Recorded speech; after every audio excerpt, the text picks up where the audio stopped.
பொருள் அத்துவிதம் ஒன்று இருக்குல்ல, அதுதான் இந்த மாயை 36 கருவிகளுடைய அத்துவிதம்.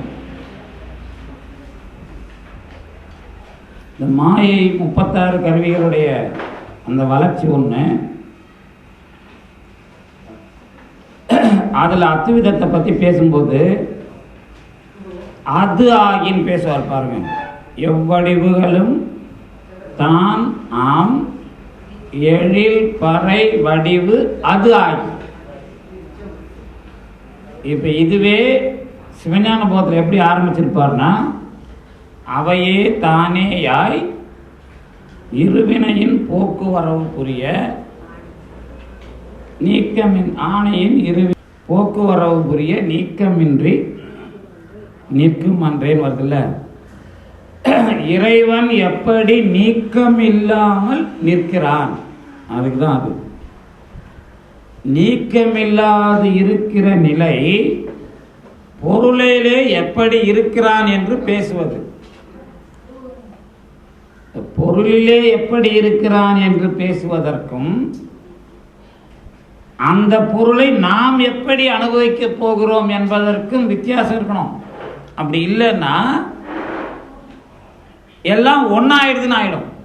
புரியுதாப்பா? இந்த வேறுபாட்டையே நுட்பமாக எங்கே வைக்கிறாருன்னு பார்த்துக்கணும். எல்லா வடிவுகளும் தான் ஆகிறான், ஆனால் அவன் தான் ஆகிறான், நமக்கு அது ஆகி.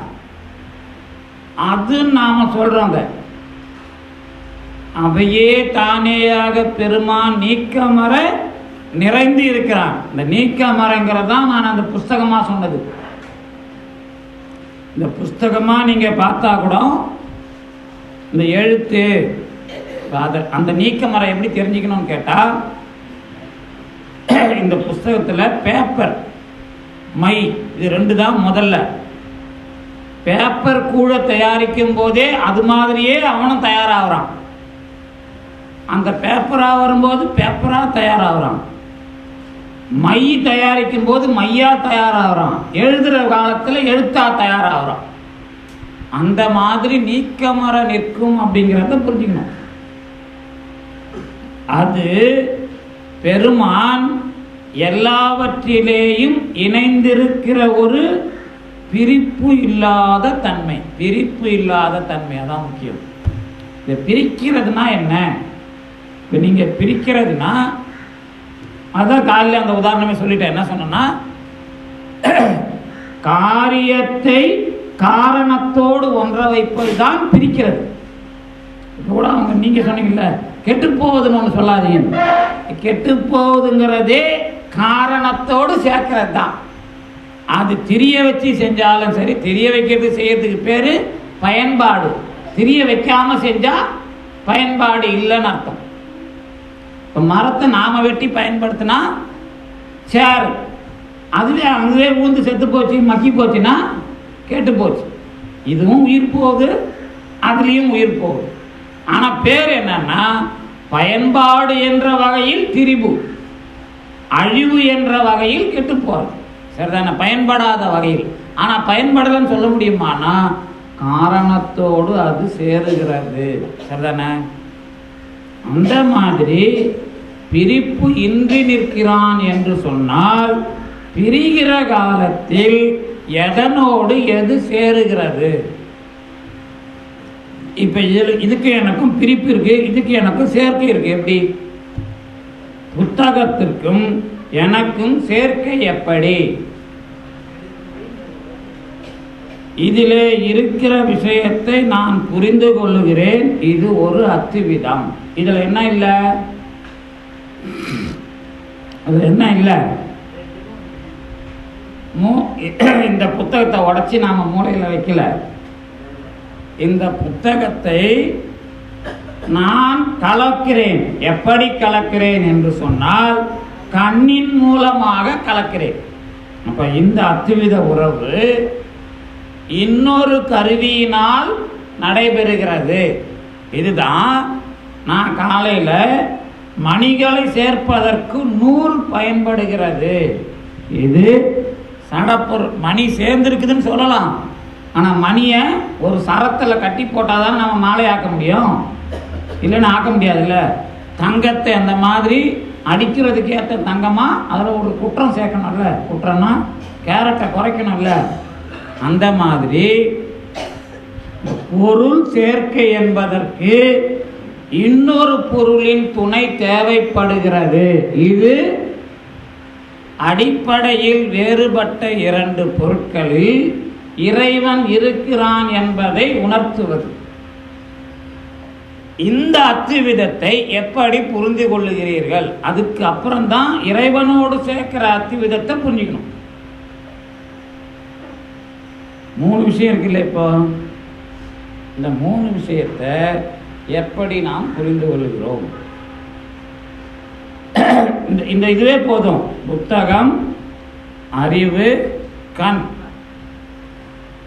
நானும் கண்ணும் அத்துவிதமாக வேண்டும், கண்ணும் புத்தகமும் அத்துவிதமாக வேண்டும். அப்ப என்ன அர்த்தம்னா, இந்த சேர்க்கையில் பிரித்து அறிகிற ஒரு உண்மை உண்டு. இந்த பிரித்து அறிவது என்றால் எதனோடு எது சேருகிறது என்பதை பற்றி ஆராய்ச்சி. பிரிக்கிறதுங்கிறது எதனோடு எது சேருகிறது என்பதை பற்றி ஆராய்ச்சி. அதுதான் கடைசியா சித்துக்கு சித்திலே சேர்த்தால் உண்மை அத்துவிதம். அதுவரைக்கும் அத்துவிதம் என்பது பொருள் கலப்புக்கான உதாரணம். அதனாலதான் அந்த உதாரணத்திலே நான் திருப்தி அடைய மாட்டேன். எந்த உதாரணத்துல?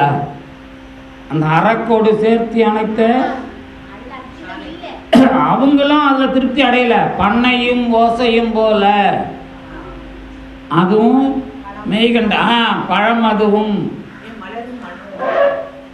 வச்சுக்க, அதுவும் வருது. அதுல என்ன, இந்த பண்ணையும் ஓசையும்லே மலரும் மனமும் போல வந்துடும். பண் என்பது பாடப்படுகிறது என்று சொன்னால் அந்த பண்ணோடு சேர்ந்ததாக ஓசை அனுபவமாகிறது. அது வேற, இது வேறதான். ஆனா பண் இருக்கும்போது தான் அந்த ஓசை அனுபவம். அதை மீறி அது வராது, சரிதானே?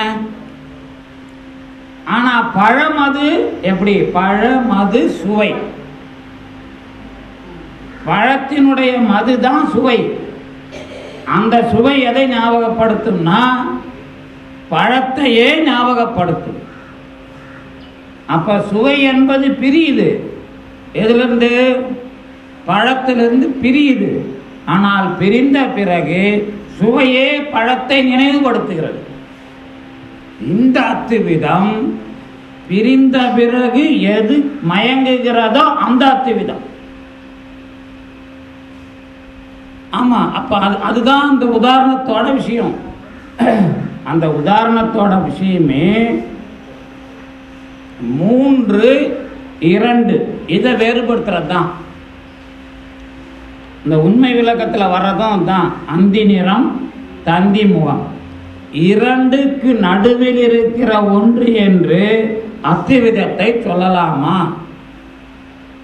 எப்படி சொல்லுவது? அத்துவிதம்னா 2 பொருளா கொண்டு வந்து சேர்க்கணும். 3வது ஒரு பொருள் இருக்குதுங்கிறது பொருள் உண்மைக்கான ஆராய்ச்சி. 2 வேறுபட்ட பொருள்களில் நடுவிலே இருக்கிற ஒன்று செம்பொருள். இந்த செம்பொருள் தான் இறைவன். இதுல ஒன்றும் குறையில்லை. அத்துவித ஆராய்ச்சியில் நாம் அதை எப்படி தெரிந்து கொள்கிறோம்? எப்படி தெரிந்து கொள்கிறோம் என்றால் 2லே 2ஐ சேர்க்க வைத்த ஒன்று, அது 2லேயும் இருந்து கொண்டிருக்கிறது. ஆமா, சடப்பொருளிலேயும் இருக்கிறது, ஆன்மாவிலேயும் இருக்கிறது. அது என்பதாக இப்பொழுது அந்த 3வது பொருளை பார்க்க முடியாது. 2 பொருளாக இருக்கிறது. அதிலேயும் இறைவன் இருக்கிறான், இதிலேயும் இறைவன் இருக்கிறான்.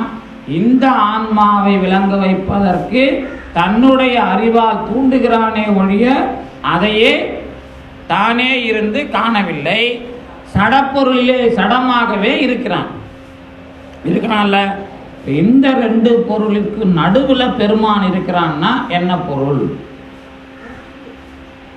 இந்த பொருளுக்கு வேறா பெருமான் இருக்கிறான்னா இந்த இரண்டிலேயும் இருக்கிறான், அவனுடைய தனித்தன்மையில் இருக்கிறான் என்பது நடுப்பொருளாக இருக்கிறான்ங்கிறது சரி. அத்வித அனுபவம், அதுக்கு நாம பேசுறதுனா என்ன? அத்வித அனுபவம்னா தெரிஞ்சு போச்சு. என்ன அனுபவம்னா இரண்டு பொருள்களின் சேர்க்கை, ஆனால் இரண்டும் வேறு வேறு. இதற்கு பெருமான் சடப்பொருள்களில் என்ன செய்கிறான் என்றால் அதை கலப்பாக சேர்த்து கொண்டிருக்கிறான். இதுதான் அறக்கோடு சேர்த்த அக்கல். இதையும் தாண்டி சுவையை ஞாபகப்படுத்தி பழத்தை கொண்டு வருவது போல தானும் சேர்ந்து உலகப் பொருள்களை காட்டுகிறான். சுவை சேர்ந்த பிற சுவை என்றால் பழத்திலே இருக்கிற இறைவன். உதாரணம், அது வந்து விட்டால் எனக்கு உலகப் பொருளை இப்பொழுது காட்டுகிறது. இது சுவை என்ற ஒன்று பழத்தை காட்டுவது போல அந்த பொருளிலே இருந்த இறைவன் அனுபவம் வந்துவிட்டால் எதுவாக காட்டுவான்? ஒன்றாக காட்டுவானா, வேறாக காட்டுவானா? அதுவாகவே காட்டுகிறான். இப்படி சொன்னாதான் சைவ சித்தாந்தம். இல்லை ஒன்னாயிடுச்சுன்னு சொன்னீங்கன்னா சித்தாந்தமே மாறிடும். சித்தாந்தம் மாறாத இடத்துல இந்த ஒன்றாதல் என்கிற அனுபவம் மிக தெளிவாக ஆக வேண்டும். இந்த ஒன்றாதல் என்பதுதான் பழமதுவும் சுவையும் போல. பழமதுவை எண்ணியிடும் ஆன்மா, அதான் அதில் வர்றது. எண்ணியிடும்னா நினைக்கிற. பழத்தினுடைய சுவையை நினைக்கிற ஆன்மாவிற்கு பழத்தின் மூலமாக அந்த அத்வித கலப்பில் தான் சுவை என்ற அனுபவம் வந்தது. அதிலே ஒன்றும் குறையில்லை. அதற்கு பிறகு சுவை என்ற உணர்வை எண்ணிய போது அந்த பழமே அதுக்கு நினைவுக்கு வருவது போல. ஆனால் இங்கே என்ன இல்லை? இப்பொழுது பொருள் கலப்பு என்பது நேரிடையாக இல்லை. இந்த உறவு இல்லாத போது ஒன்று தெரிய வருவது போல இரண்டு பொருள்களை இணைக்க வைத்த இறைவன் இந்த பொருள்கள் இல்லாத ஒரு தன்மையிலே தெரிகிறான். அதுக்கு இந்த உதாரணத்துக்கு வந்துடும். எந்த உதாரணத்துக்கு? இரவு பகலை கடந்த ஒரு அந்தியை போல. ஆனால் இரவும் பகலும் இருந்தால்தான் அந்தி என்ற ஒன்று தெரியும். அந்தி என்ற ஒன்று இரண்டையும் இரவு வேறு பகல் வேறு என்று சொல்லுவது. ஆனால் அது இரவும் அல்ல பகலும் அல்ல. ஆனால் அது தனியாக வருமா என்றால் இரவு பகல் என்ற இரண்டு வந்தால்தான் அது தெரியும். அப்ப அத்வித கலப்பு என்பது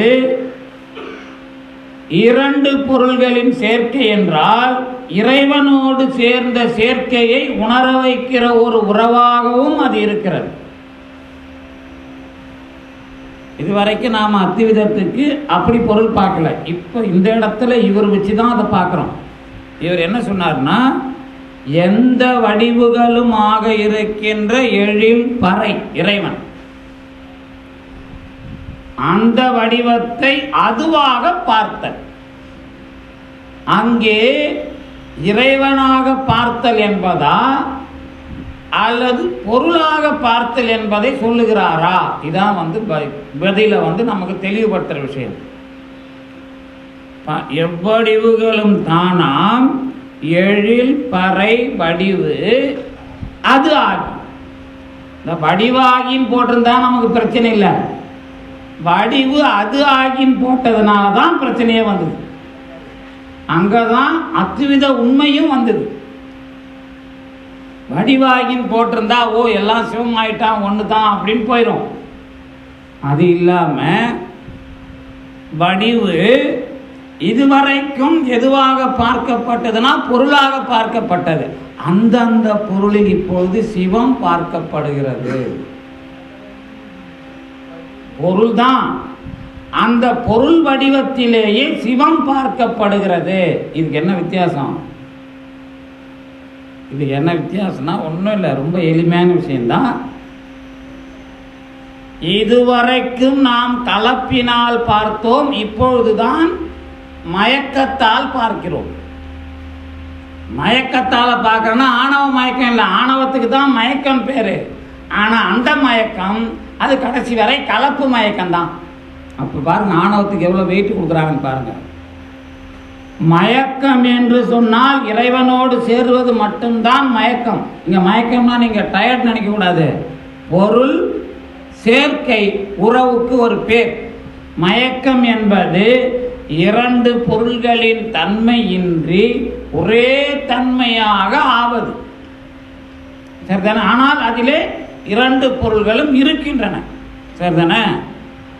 இந்த தன்மை என்பது ஒரு உதாரணத்துக்கு தான். உதாரணம்னா எப்படின்னு கேட்டா, காரணத்தன்மையில் சேர்தல். காரணத்தன்மையில் இப்ப இப்படி வச்சுக்குமே, காந்தம் காந்தத்தோட சேர்றதுக்கும் காந்தம் இரும்போட சேர்றதுக்கும் என்ன வித்தியாசம்?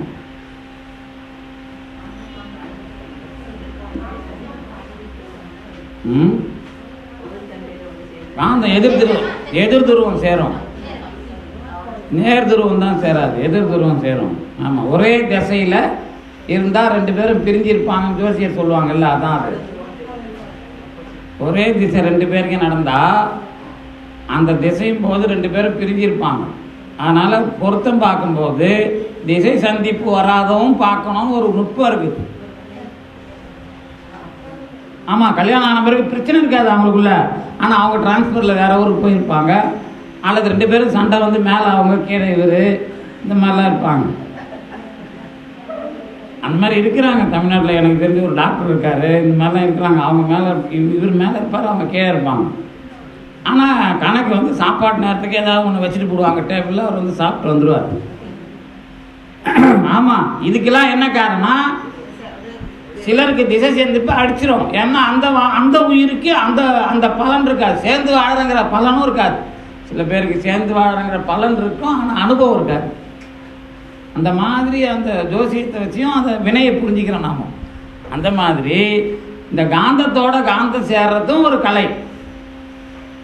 காந்தத்தோட எதிர் துருவம் தானே சேர்றது. அதான் நான் வினையை புரிஞ்சுக்கிறதுக்கே காந்தம் போதுன்னு. ஏன்னா அவரும் அதான் சொல்றாரு, யார் மெய்கண்டாரும். காந்தம் கண்ட பசாசத்தை ஏன் சொல்றாருன்னா, நீ நினைக்கிற வினைக்கு ஏற்ற மாதிரி நல்வினை தீவினை இல்லை இல்லை, எதிராக வச்சு தான் சேர்க்கிறான் அப்படிங்கிறார் அவர். ஏன்னா உனக்கு அதை வந்து விளக்கணும் அப்படிங்கிறது தான். ஆனால் நம்ம சேர வைக்கிறதே எதிர்நிலையோட தான். நமக்கு வர்ற பிள்ளைய இப்படி வந்ததுன்னா நேர்நிலையாக வந்துட்டாலே உங்களுக்கு வாழ்க்கையில் ஞானத்துக்கு கொஞ்சம் லேட் ஆகும், ஞானம் பெறதுக்கு லேட் ஆகும். ஏன்னா நீங்கள் நினைக்கிற மாதிரி எல்லாம் நடந்துட்டா. அப்போ நீங்கள் நினைக்கிற மாதிரி எல்லாம் நடக்கக்கூடாதுன்னா ஞானம் சீக்கிரமாக வர ஆரம்பிச்சதுன்னு அர்த்தம். அதனால தான் வந்து சின்ன சின்ன பிரச்சனையாக இருந்தாலும் பெருமான் இந்த ஞானத்தை கொடுக்குறான். அதை தெரிஞ்சுக்கிட்டா சீக்கிரம் அவனே என்ன பண்ணுவான், என்ன இவ்வளோ சீக்கிரம் புரிஞ்சுக்கிட்டான், நம்ம ஒன்றும் இனிமேல் அவன் ஒன்றும் தொல்லை பண்ண முடியாதுன்னு அவனே கொஞ்சம் வெக்கப்பட்டுருவான். யார்? கடவுளே. அந்த அளவுக்கு நாம் வந்து ஆமாம் கடவுளையே நம்ம வேலை வாங்கலாம். அதுதான் சுந்தரர் பண்ணது.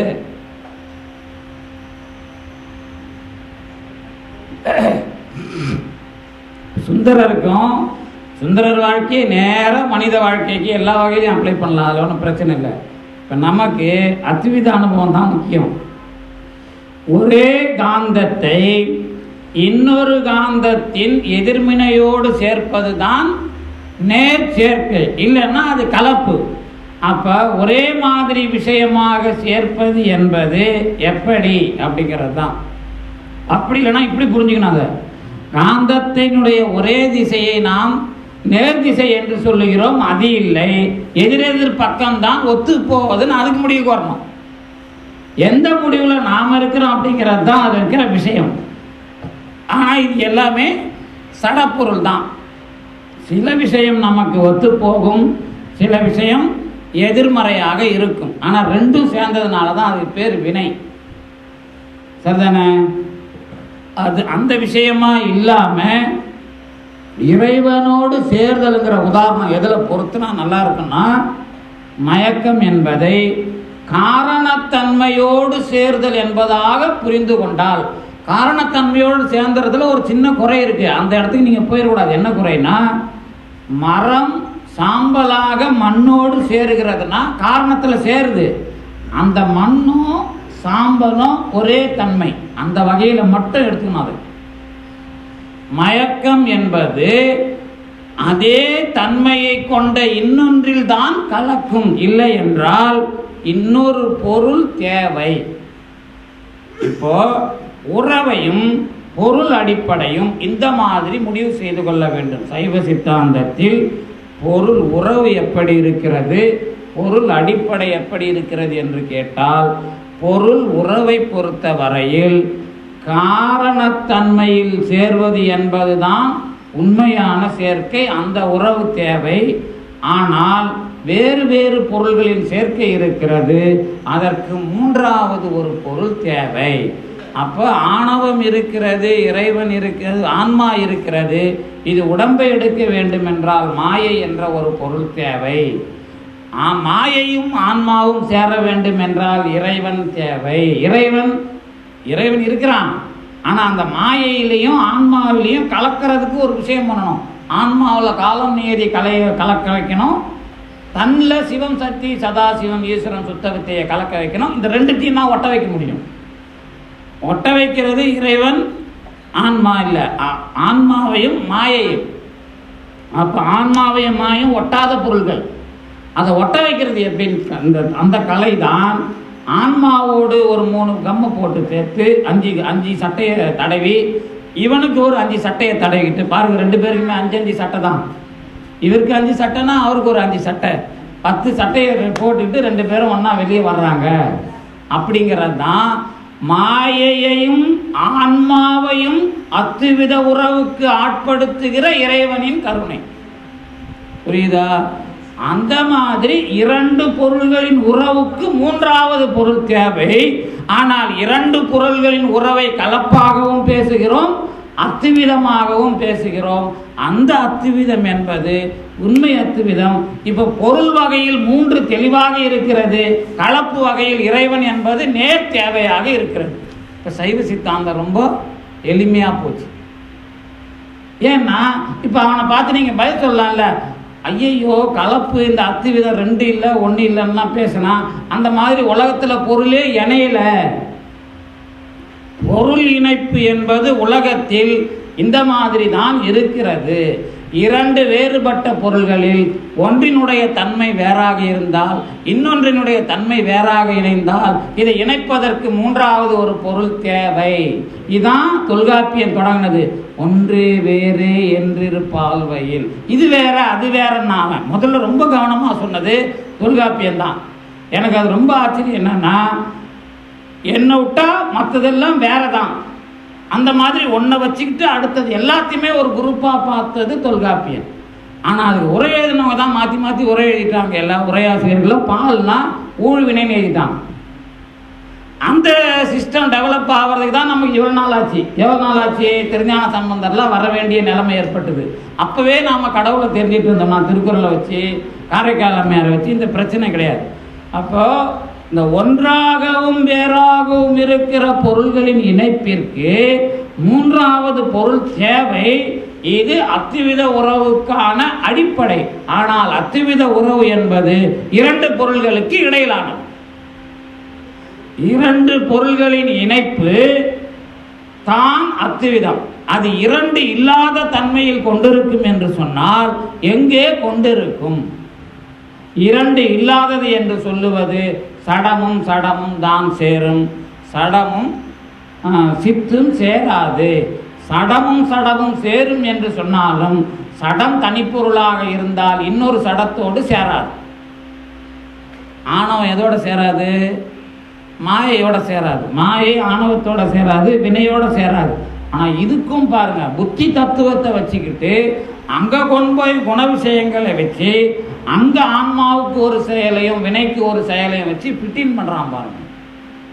3 விஷயம் இருக்குல்ல, ஏற்கனவே ஆணவம் சேர்ந்து போய் கிடக்குது. வினையையும் மாயையும் தானே இப்போ சேர்க்கணும் அவரு. அப்போ வினையோட விஷயத்தையும் புத்தி தத்துவத்தில் இந்த தர்மம் ஞானம் வைராகியமாக செயல்படுத்தினார். இந்த தர்மம் ஞானம் வைராகியம் இதெல்லாம் மாயையினால் செயல்பட்ட வகையில் வருகிற வினைகளை புத்தியில் வைக்கிறார். ஏன்னா அதால் தானே அது வந்ததுன்னு அங்கே வைக்கிறார். அதே மாதிரி அதே குணத்தில் தான் ஆன்மாவுக்கு சில கேரக்டரையும் வைக்கிறார், பஞ்சகிலேசம். அப்போ இந்த ரெண்டையும் அங்கே சேர்க்கறதுக்கு ஒரு கேரக்டர், அந்த கேரக்டரை சேர்க்கிறதுக்கும் மாயை குணத்தை அடிப்படையாக கொண்டு பயன்படுத்துகிறார். அந்த குணபாவகம் தானே பஞ்சகிலேசம். அந்த புத்தியில் தானே குணம் வந்து சாத்விக ஆகாரத்தால் தானே வந்தது.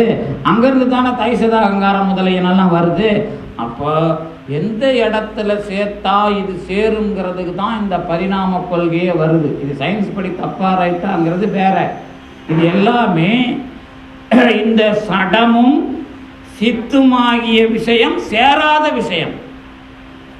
சடப்பொருளிலேயும் தனிப்பொருளும் இன்னொரு தனிப்பொருளும் சேராது.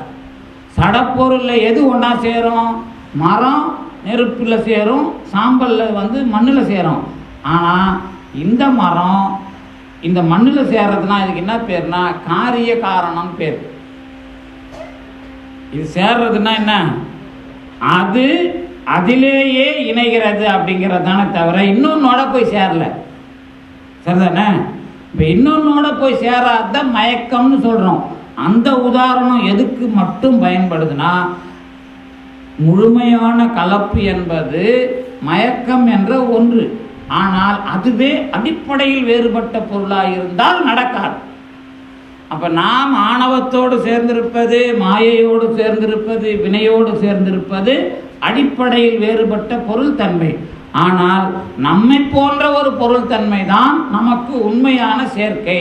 அதுதான் உண்மை அத்துவிதம் என்பதாக வருவது. அது வருவதுதான் சிவ ரூபம்.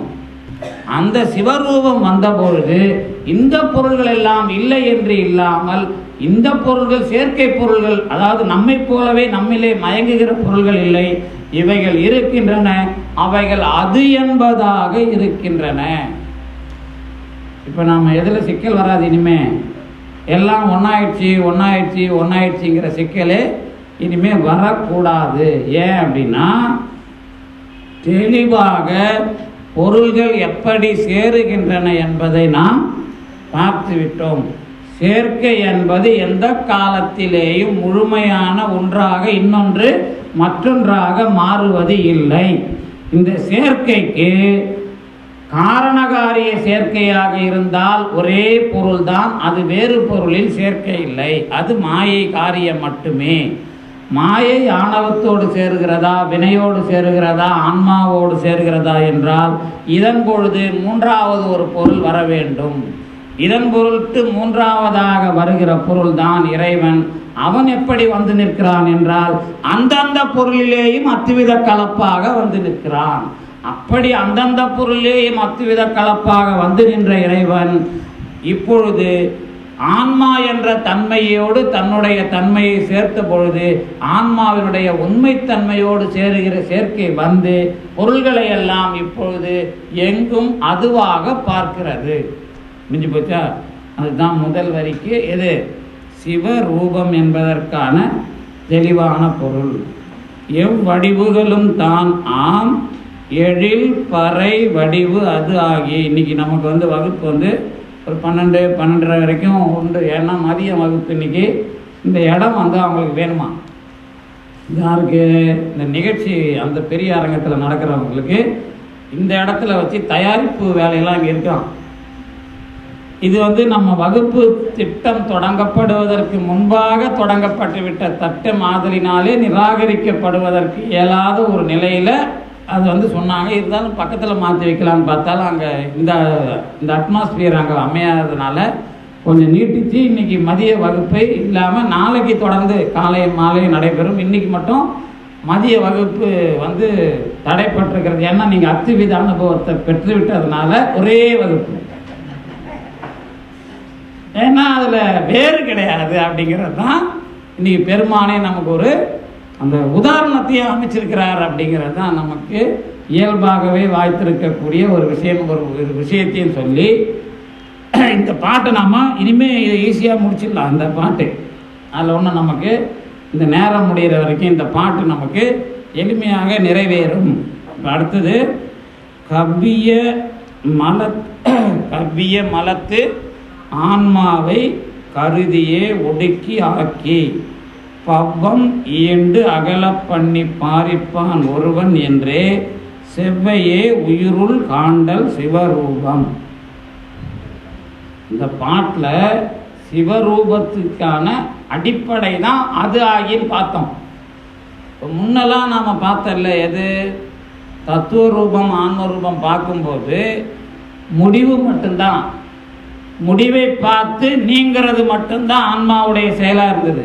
அதுக்கப்புறம் ஆன்மா தன்னை ஒரு தனிப்பொருளாக எப்படி பார்க்கிறது அப்படிங்கிற வரைக்கும் பார்த்தோம். இப்போ காட்டுறதோட கூட அனுபவமும் இருக்கிறது ஒவ்வொரு விஷயத்திலையும். அதுதான் சிவரூபம் சிவ தரிசனம் தொடங்கி நமக்கு வருகிற சிவயோகம் போகம் அதெல்லாம். இந்த பாட்டை முழுசா சிவரூபத்துக்காக பார்க்கலாம்.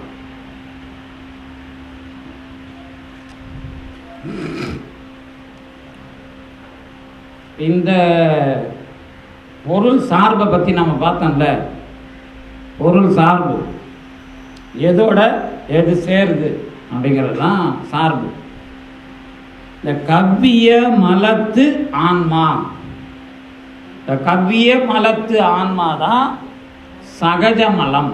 அந்த கவ்வியனா முதல்ல பார்க்குற காலத்திலேயே கவ்வப்பட்டு இருக்கிறது சரிதானே. இந்த மலம் இந்த உங்களுக்கு எல்லாம் இந்த ஆணவ மல விஷயமா நிறைய தெரிஞ்சிருக்கோம். என்ன தெரிஞ்சிருக்கோம்? உடன் தோன்றிய மலம், சகஜ மலம். ஆமாம், சகஜம். சகஜம்னா சக அப்படின்னா உடன், ஜம்னா தோன்றியது. அதான் அம்புஜம் அப்படின்னா அம்புனா தண்ணீர், ஜம்னா தோன்றியது. பங்கஜம்னா தாமரை, தாமரையில் தோன்றியவள். இந்த மாதிரிலாம் சொல்லுவோம். அதே மாதிரி ராதா, அனுராதா அப்படின்னா ராதாவுக்கு குட்டி ராதா அனுராதான்னு பேர். அனுனா துணை, ராதானா ராதை, அனுராதானா துணை ராதா. அந்த கூடவே ஒன்று வச்சிருக்கிறவங்களுக்கு பேர் தான் அது. இது இன்னொன்னுத்தோட கூட, அது அதுக்கு கூட. எதுக்கு? ராதையோட கூட இருக்கிறது இன்னொன்று, அது வேற. இங்கே அது இல்லை, ஆன்மாவோடு கூடவே இருப்பது அப்படிங்கிற மாதிரி. அதுக்கு அதுவே இங்கே வேற ஒன்றுக்கு இது சகஜம் அப்படின்னா உடனாக இருப்பது அப்படின்னு தான் சொல்லணும். உடன் தோன்றியது கூட நாம் அங்கே சொல்லக்கூடாது. ஏன்னா அதில் சகஜம்னு பயன்படுத்திட்டோம். தோன்றியதுன்னு சொன்னாலே ஒரு காலம் வந்துடும். அதனால என்ன பண்ணுவாங்கன்னா உடன் இருப்பது அப்படின்னா அந்த சகசம் அப்படிங்கிறதுக்கு நாம் தமிழில் எழுதுகிற விளக்கம் பொருத்தமானது. இந்த உடன் தோன்றியதுன்னு சொன்னதை நீங்கள் எப்படி ஏற்றுக்கிட்டீங்க? இப்போ நாம் இது வரைக்கும் அத்வித ஆராய்ச்சி அதில் கோட்டை விடக்கூடாது, அது கரெக்டாக அப்படியே பதிஞ்சிடணும். இப்போ இந்த ஆராய்ச்சி எப்படி இறைவனை நாம் ரெண்டுக்கு நடுவில் பார்த்தோமோ, இப்போ சேர்ந்த ஒன்றா பார்க்குறோம். எப்படி பார்க்குறோங்கிறது இந்த இது எப்படி முடிவு பண்ணோம்? ஆணவத்தை எப்படி முடிவு பண்ணோம்? சேர்க்கைன்னு சொன்னால் நீங்கள் ஏற்றுக்கிட்டீங்கல்ல, அது எப்படி நீங்கள் ஏற்றுக்கலாம்? எனக்கு ஆணவம் இல்லைன்னு சொல்லணுமா இல்லையா?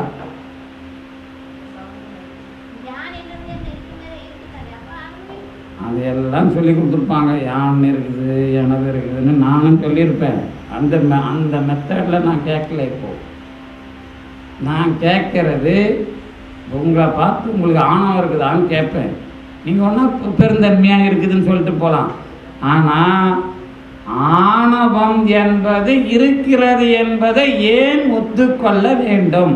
ஏன்னா இந்த ஆணவத்தை தெளிவாக கண்டுபிடிச்சி இதை ஒரு பொருளாக சொன்னது சைவ சித்தாந்தம் தான். ஆமாம், கவ்விய மலம்ட்டு வேணா வேற எந்த தத்துவ மாயையிலேயே அதை சொல்லிடுவாங்க. சங்கரருடைய அத்வைதத்தில் மாயையிலேயே அந்த மறைப்புத்தன்மையை சொல்லிடுவாங்க. நாம் அதை சொல்ல மாட்டோம். நமக்கு தனிப்பொருள் தான், அதில் ஒன்றும் சந்தேகமே இல்லை. ஆனால் ஆன்மாவின் உடன் இருப்பது ஆகிய தனிப்பொருள், இதை ஆணவம் என்ற ஒன்று உடன் தோன்றியதாக இருக்கிறதுன்னு சொன்ன வகையில் ஏற்றுக்கொண்டீர்களா, உண்மையிலேயே எனக்கு ஆணவம் இருக்கிறது என்பதாக ஏற்றுக்கொண்டீர்களா அப்படிங்கிறது தான் ஆராய்ச்சி. ஏன்னா இப்போ என்னது தன்னை உணர்தல், அதான் இப்போ நம்ம வேலை. சரிதானே? அதுதான் சூரியனோட இருள் இருக்குதா? யாவையும் சூனியம் சக்தி எதிராகலின்னு படிச்சிங்க. சூரியன் வந்தா இருட்டே இருக்காதான். நீங்க சூரியனோட இருள் இருக்குதுங்கிறீங்களே. சூரியன் இருந்த இடத்துல முன்னாடி இருள் இருந்ததுங்கிறீங்களா? மறைஞ்சு போகுது, அதனால ஆணவம் இருக்குதுங்கிறாங்க. சரிதானே? என்னங்க அது இருள் போனா வெளிச்சம் இருக்குது, அதுக்கு எனக்கு என்ன சம்பந்தம் தான்? அது உதாரணம். அதாவது ஆணவமானது ஆன்மாவுடன் இருந்ததுங்கிறது கூட அது பொருத்தமான உதாரணம் கிடையாது. ஏன் அப்படின்னா அதான் இருக்குத நம்ம கூடவே, அதான் போயிடுத இருள். அந்த நெல்லிற்கு உமியும் நிகழ் செம்பினில் களிம்பும் போல ஆணவன் படிச்சிருப்பீங்க. இப்போ நெல்லுங்கிறது விதையா அந்த பெருக்கிறதுக்கு முன்னாடியே எது வருது? உம்மி வருது இல்லை? அந்த குறையை நீக்கிறதுக்கு தான் இப்போ நெல். அந்த அது ஏன் 2 ஓமை பயன்படுத்துவாங்க அப்படின்னு கேட்டிங்கன்னா, நெல் உங்களுக்கு தெரியுமா? நெல்லில் பதிர் இருக்கும், அந்த நெல்லில் மேலே தோல் வரும், அதுக்கப்புறம் தான் பால்லாம் முத்த ஆரம்பிக்கும். அப்போ ஆணவம் தான் முதல்ல இருந்து ஆயிடும்ன்ற குறை இருக்கக்கூடாதுன்றதுக்காக. இல்லை நீங்கள் செம்பை பார்த்தீங்கல்ல, செம்பும் கூடவே களிம்பு இருக்குது, அந்த மாதிரி தான் நீங்கள் அது புரிஞ்சிக்கணுங்கிறதுக்காக 2 உதாரணம் சொல்கிறது. ஒரு ஓமையில் வர்ற குறைபாட்டை நீக்கிறதுக்கு இன்னொரு ஓமை சொல்கிறது. 2வது மாத்திரம் சொல்லக்கூடாது. ஏன்னா செம்பை தொலைக்க வச்சுட்டு என்கிட்ட கொடுத்தீங்கன்னா, ஆமாம் நீங்கள் தொலைக்கின பாத்திரத்தை கொடுத்தா எனக்கு தெரியாது இல்லை, அப்புறம் நான் வெயிட் பண்ணணும்ல, அதுக்கு அந்த குறை அதில் இருக்கக்கூடாது.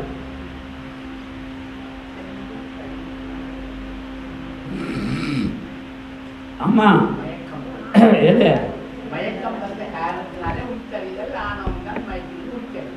இப்ப நமக்கு இருக்கிற மயக்கம் ஆணவத்தை காட்டுகிறது அப்படின்னு ஒரு உதாரணம் வச்சுங்களேன். மயக்கம்னா என்னன்னு நான் கொஞ்ச நேரத்துக்கு முன்னாடி சொன்ன மயக்கம் இங்கே வரக்கூடாது. என்ன இப்போ மோகம் மதம் நம்ம ஏற்கனவே படிச்சோம்ல, அதை வச்சு ஆணவம் இருக்குதுன்னு சொல்லிட்டீங்கல்ல. நான் என்ன சொல்கிறேன், அது ஆணவமே இல்லைப்பா. அவர் நம்ம ப்ரொஃபஸர் ஒருத்தர் சொல்லுவார், ஏங்க அது நம்ம உலகத்தை அனுபவிக்கிறதுக்கான விஷயங்க, அதை போய் ஆணவங்கிறீங்களா நியாயமாங்கன்னு கேட்டாருன்னு சொல்லியிருக்கேன்.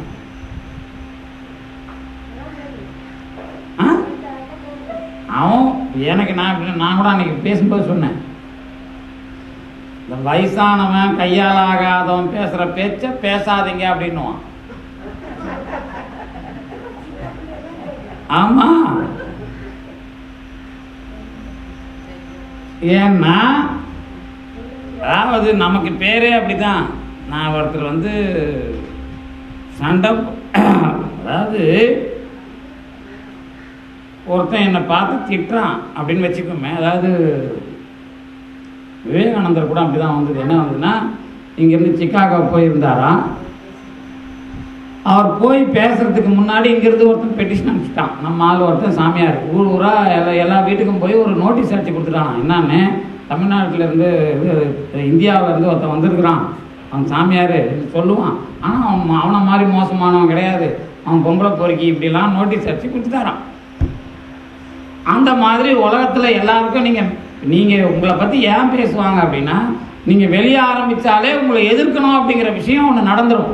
இதுக்கு பேர் தான் ஆணவம். அதை நாம் ஒன்றும் இல்லைன்னு, ஆனால் இதை எப்படி கண்டுபிடிக்கிறதுங்கிறது தான். இந்த ஆணவத்தோட வேலையே என்னன்னா, இவன் கொஞ்சம் வெளியே வர்றான், இந்த பிரகாசம் வருதுன்னு சொன்னாலே அது உங்களை பிரகாசம் இன்மைன்னு காட்டும். இது ஆணவம், வெளியில் இருக்கிற ஆணவம். என்ன, நம்ம ஆணவத்தை பற்றி நாம் இப்போ பேசணும். இதில் மயக்கம்னு வச்சிங்களேன். இப்போ சர்க்காரியவாதி, அதுக்கு முன்னாடி சர்க்காரியவாதி தான் என்ன பண்ணான், முதல்ல என்ன பண்ணான் அப்படின்னா, அதுலேருந்து பிரியணும்னு எழுதுனான். எதுலேருந்து? புருஷன் என்பவனை இந்த கருவி ரொம்ப வாட்டிக்கிட்டு இருக்குது. எது? இந்த கண்ணு காது மூக்கு இதெல்லாம். புருஷன் நல்லவன் தான், இதுங்க சந்நிதியில் தான் ரொம்ப கஷ்டப்படுறான், இதை பிரியறது தான் நல்லதுன்னு பேசுனதுக்கு பேர் தான் சர்க்காரியவாதம். எதை வச்சு இது பிரியும் அப்படிங்கிறதுக்கு தான் எது யோகம் வந்தது, கடவுளை வச்சு பெரிய சாங்கிய யோகமே அப்படி தான் வந்தது. ஆனால் அதுக்கு முன்னாடி பொருள் முதல், அதாவது சார்வாகர்னு ஒருத்தர் இருந்தாங்கல்ல. சார்வாகர்னா, சார்னா தேன், சார்வாக் அப்படின்னா தேன் போல பேசுகிறோம். இந்த தேன்மொழி அப்படின்னா சார்வாகர்னு அர்த்தம். அவன் என்ன பண்ணுவான்னா, இந்த உலகத்தில் நீயும் ஏதோ ஏமாற்றிட்டு இருக்கிறான், அதெல்லாம் நம்பாத. உண்மையிலேயே உலகத்தில் அனுபவிக்கிறது இந்த 5 புலன்களும் அனுபவிக்கிற விஷயந்தான். இதை நீ மற்றவன் சொன்னால் ஏமாறாதுன்னு நயமாக பேசி பேசி நம்மை கருவிகள் அனுபவத்தில் வைத்திருப்பவனுக்கு பெயர் சாருவாகன். அதை தவிர வேற இல்லை அப்படிங்கிறது தான் அவங்களோட வேலை. இன்னும் நான் இதை வேற மாதிரி பேசுவேன். இப்போ நமக்கு இந்த தத்துவம்லாம் வந்திருக்குல்ல,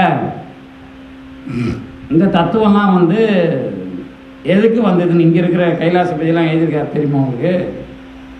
இங்கே இருக்கிற கைலாசபதி, அதுக்கப்புறம் கம்யூனிஸ்ட் வரலாறு ஒன்று இருக்குல்ல, பொது உடைமை தத்துவம், அதெல்லாம் கேட்டிங்கன்னா அப்புறம் நீங்கள் மறந்து போயிடுவீங்க. அது அவங்களோட நாங்கள் பேசுவோம்.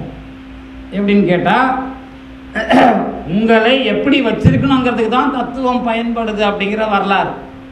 அதெல்லாம் கைலாசபதி அப்புறம் கம்யூனிஸ்ட்டு இவங்கெல்லாம் பேசுகிற விஷயம் வேறு. அதை இங்கே பேசினா முழுக்க முழுக்க குழப்பமாயிரும் எல்லா விஷயங்களும். அது இப்போ நமக்கு வேணாம். அதனால தான் நான் ஏன்னா அதுவும் தெரியும் நமக்கு. இப்போ அவங்க வரும்போது நம்ம அவங்கள அதை மீட் பண்ணணும்ல. அப்போ அதுக்காக நாம் எங்கே அது பிழை நடக்குது, நாம் எப்படி பேசணும் அப்படின்னு புதுசாக ஒன்று சிந்திக்க முடியாதனால இந்த 2 போராட்டமும் இப்பவும் இருக்குது.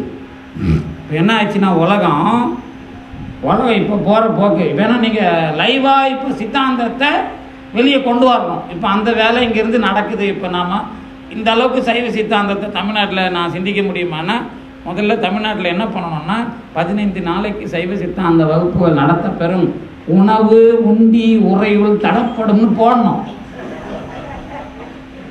அப்படி இல்லைன்னாக்கா அந்த கொஞ்சம் பேர் தூங்க மாட்டாங்க. நான் சொல்கிறது புரியுதில்ல? அதை தாண்டி இங்கே வரோன்னா உங்களுக்கு என்னன்னா, இங்கே கொஞ்சம் இந்த நிறைய இளமை கல்வி இந்த விஷயங்கள்லாம் அமைஞ்சிருக்கு. ஏதாவது ஒரு வகையில் இந்த கல்வி சேர்ந்துருக்கு. ஆனால் அதில் என்ன ஒரு பிரச்சனைனா, எல்லாருக்கும் எல்லாம் தெரியுது.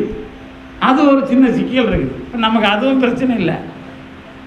ஆனால் என்ன ஒரு விஷயம் அப்படின்னு கேட்டிங்கன்னா, இதுக்கு மேலே இந்த உலகத்தில் நாம் எப்படி இந்த உலகத்தில் வர்ற விஷயத்தை மீட் பண்ணி இங்கிருந்து நாம் ஏதாவது இந்த உலகத்துக்கு ஒரு சவால் கொடுக்கணும். ஏன்னா கருவி வசதி இல்லாமல், தெரிஞ்சோ தெரியாமல், தமிழ்நாடு நம்ம தென்னின், அதாவது இந்த உலகத்தினுடைய என்னது அது தென்னாடு அப்படின்னு வச்சுக்கலாம் இந்த நாட்டை. ஏன்னா அதுலேருந்து தான் தென்னாடு தொடங்குறா போல இருக்கு.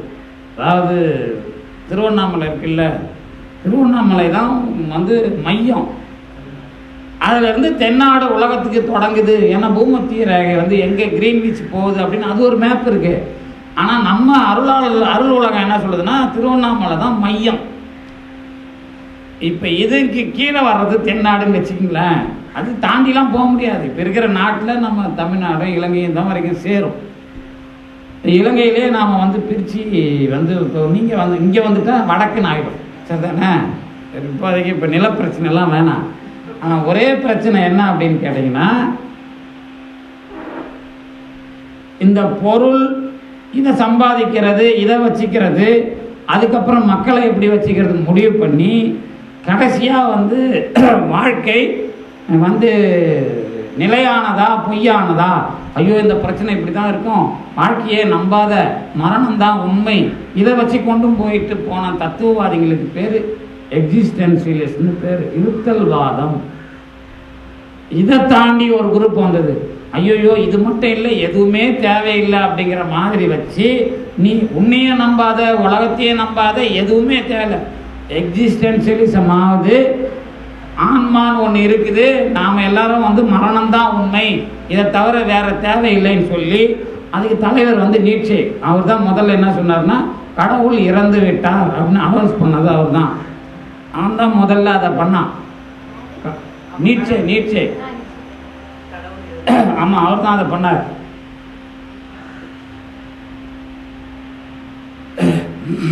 நாம் என்ன பண்ணோம் அப்படின்னு கேட்டிங்கன்னா, இல்லை நிலையாமை அப்படிங்கிறத இப்போ திருமந்தத்துலேயும் படிப்பீங்க, அந்த 14 கீழ்கணக்கு நூல்கள்லையும் படிப்பீங்கள்ல, யாக்கை நிலையாமை, செல்வம் நிலையாமை, இதெல்லாம் படிக்கிறதுக்கும் நிலைத்தன்மைக்கு என்ன வேறுபாடுங்கிறத நாம் வந்து இப்போ சிவஞான போதம் இதெல்லாம் வச்சுட்டு வரைக்கும் நம்ம இவ்வளோ நாளாக பார்த்தோமே, எப்போவாவது இதெல்லாம் தப்புன்னு நாம் பார்த்தோமா? தான் என்னோட மெத்தடு. இந்த நிலையாமையை பேசிட்டா அதில் இருத்தலியல்வாதி போஸ்ட் மாடர்னிஸ்ட்லாம் வந்து நுழைஞ்சிருவான். இப்போ நாமளும் அதுவும் ஒன்றுன்னு ஆகிடும். ஆனால் நாம் எது கூட இருப்போம்னா எல்லாரும் நல்லா வாழணும் அப்படிங்கிற விஷயத்தில் கம்யூனிஸ்டோடு சேர்ந்து இருப்போம். அப்போ இதுக்கு ரெண்டுத்துக்கும் நடுவில் புதுசாக ஒரு விஷயத்தை பேசுகிறதுக்கு தகுதி யாருக்கு இருக்குன்னா நமக்கு தான் இருக்கு. அதாவது இந்த உலகம் நல்லா இருக்கணும், எல்லாரும் வந்து பிரச்சனை இல்லாமல் வாழணும் அப்படிங்கிற ஒரு விஷயத்தை புதுசாக பேசுகிறதுக்கே தகுதி நம்மக்கிட்ட தான் இருக்குது.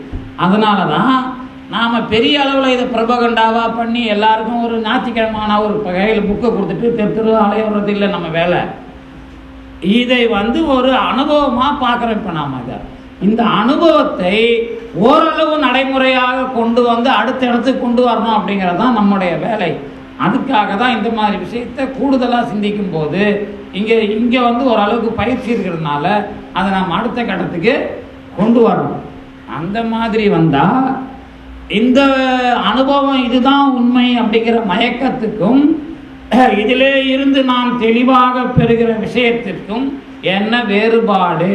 அதுதான் இப்போ நாம் இந்த சிந்தனை வந்து தான் இந்த கடைசி பாட்டு இருக்குதுல்ல, இந்த உண்மை நெறி விளக்கத்திலேயே சிவபோகம், இந்த மாதிரி ஒரு கேள்விக்கு பதில் சொல்கிற பாட்டாக தான் அந்த பாட்டு இருக்கு.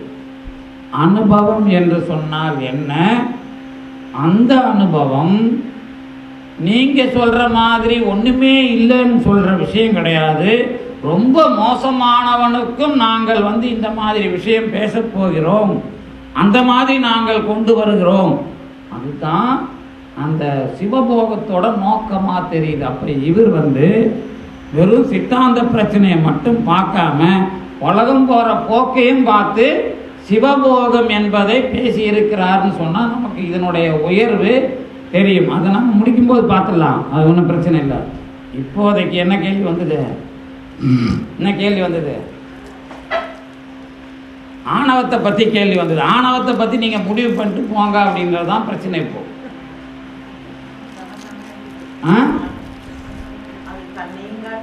ஆமாம், இதெல்லாம் படிச்சது,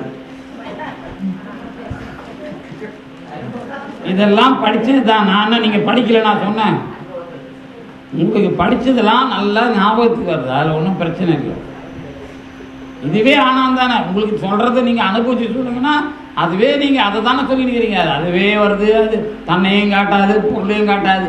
அது எப்படி உங்களுக்கு தெரியுது தன்னையும் காட்டாது பொருளையும் காட்டாதுன்னு?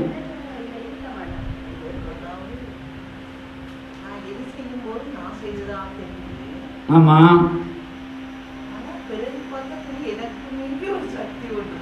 அது வந்து கடவுளை பற்றி பேசுகிற சாதாரண விஷயம். அது எல்லாருக்கும் என்ன பண்ணுவாங்க, ஆமாங்க எல்லாத்துக்கும் மேலே ஒரு சக்தி இருக்குது அப்படின்ட்டு எல்லாரையும் போட்டு போயிடுவாங்க. அந்த சக்தி என்னன்றதை உடைக்கிறதுக்கெல்லாம் வேலை இல்லை. இப்போது நமக்கு என்ன அப்படின்னா, என்னுடனேயே அறியாமை என்கிற ஒரு விஷயம் இருக்கிறது. அதை எப்படி அதை ஏற்றுக்கொண்டால்தான் இந்த பிறப்பு என்பது, இந்த அத்துவித உறவு என்பது, இதனுடைய தேவை, இது எல்லாம் நமக்கு சரி என்று வரும். ஆமாம், அவங்க என்ன சொல்ற, நான் படிக்க படிக்கத்தான் எனக்கு புதியது தெரிகிறது. இதுக்கு பேர் என்ன அப்படின்னா, அதான் அறிந்தும் அறிவதே ஆயும்.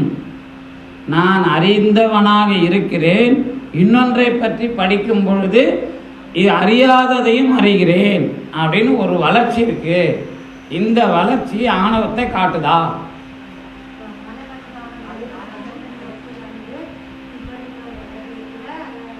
மலபரிபாகம் வந்து திருவடி பேர் கிடைக்கும் போது ஆணவத்தை தெரியுது, சரிதானே? அவ்வளோ நாள் வெயிட் பண்ணாமல் இப்போ இங்கே நமக்கெல்லாம் ஆணவம் இருக்குதா இல்லையான்னு நம்ம தெரிஞ்சுக்கணும். இப்போ மலபரிபாகம் எங்கேருந்து வரும்?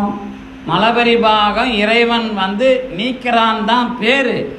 ஆனால் அவனாக வந்து நான் கிழிக்கிறேன் அப்படின்னு கிழிக்க மாட்டான். அதை அதாவது யார் சொல்கிறார்? அதை இல்லை இவர் சொல்றாரு, யாரு? நம்ம மாணிக்க வாசகர். அது என்ன சொல்றாரு? கடைசி அச்சோப்பதிகம் சித்தமலம், அதாவது சித்தமலம் அறிவித்து சிவமாக்கி எனையாண்ட அத்தன் சொல்றாருல, அதுக்கு மேல முத்தி நெறி அறியாத மூர்க்கரோடு திரிவேனை முயல்வேனை, அப்புறம் பழவினைகள். அதான் கேட்குறேன் இப்போ நான். பாரும் வண்ணம், அதுக்கு பேர் தான் கிழிக்கிறதுன்னு பேர்.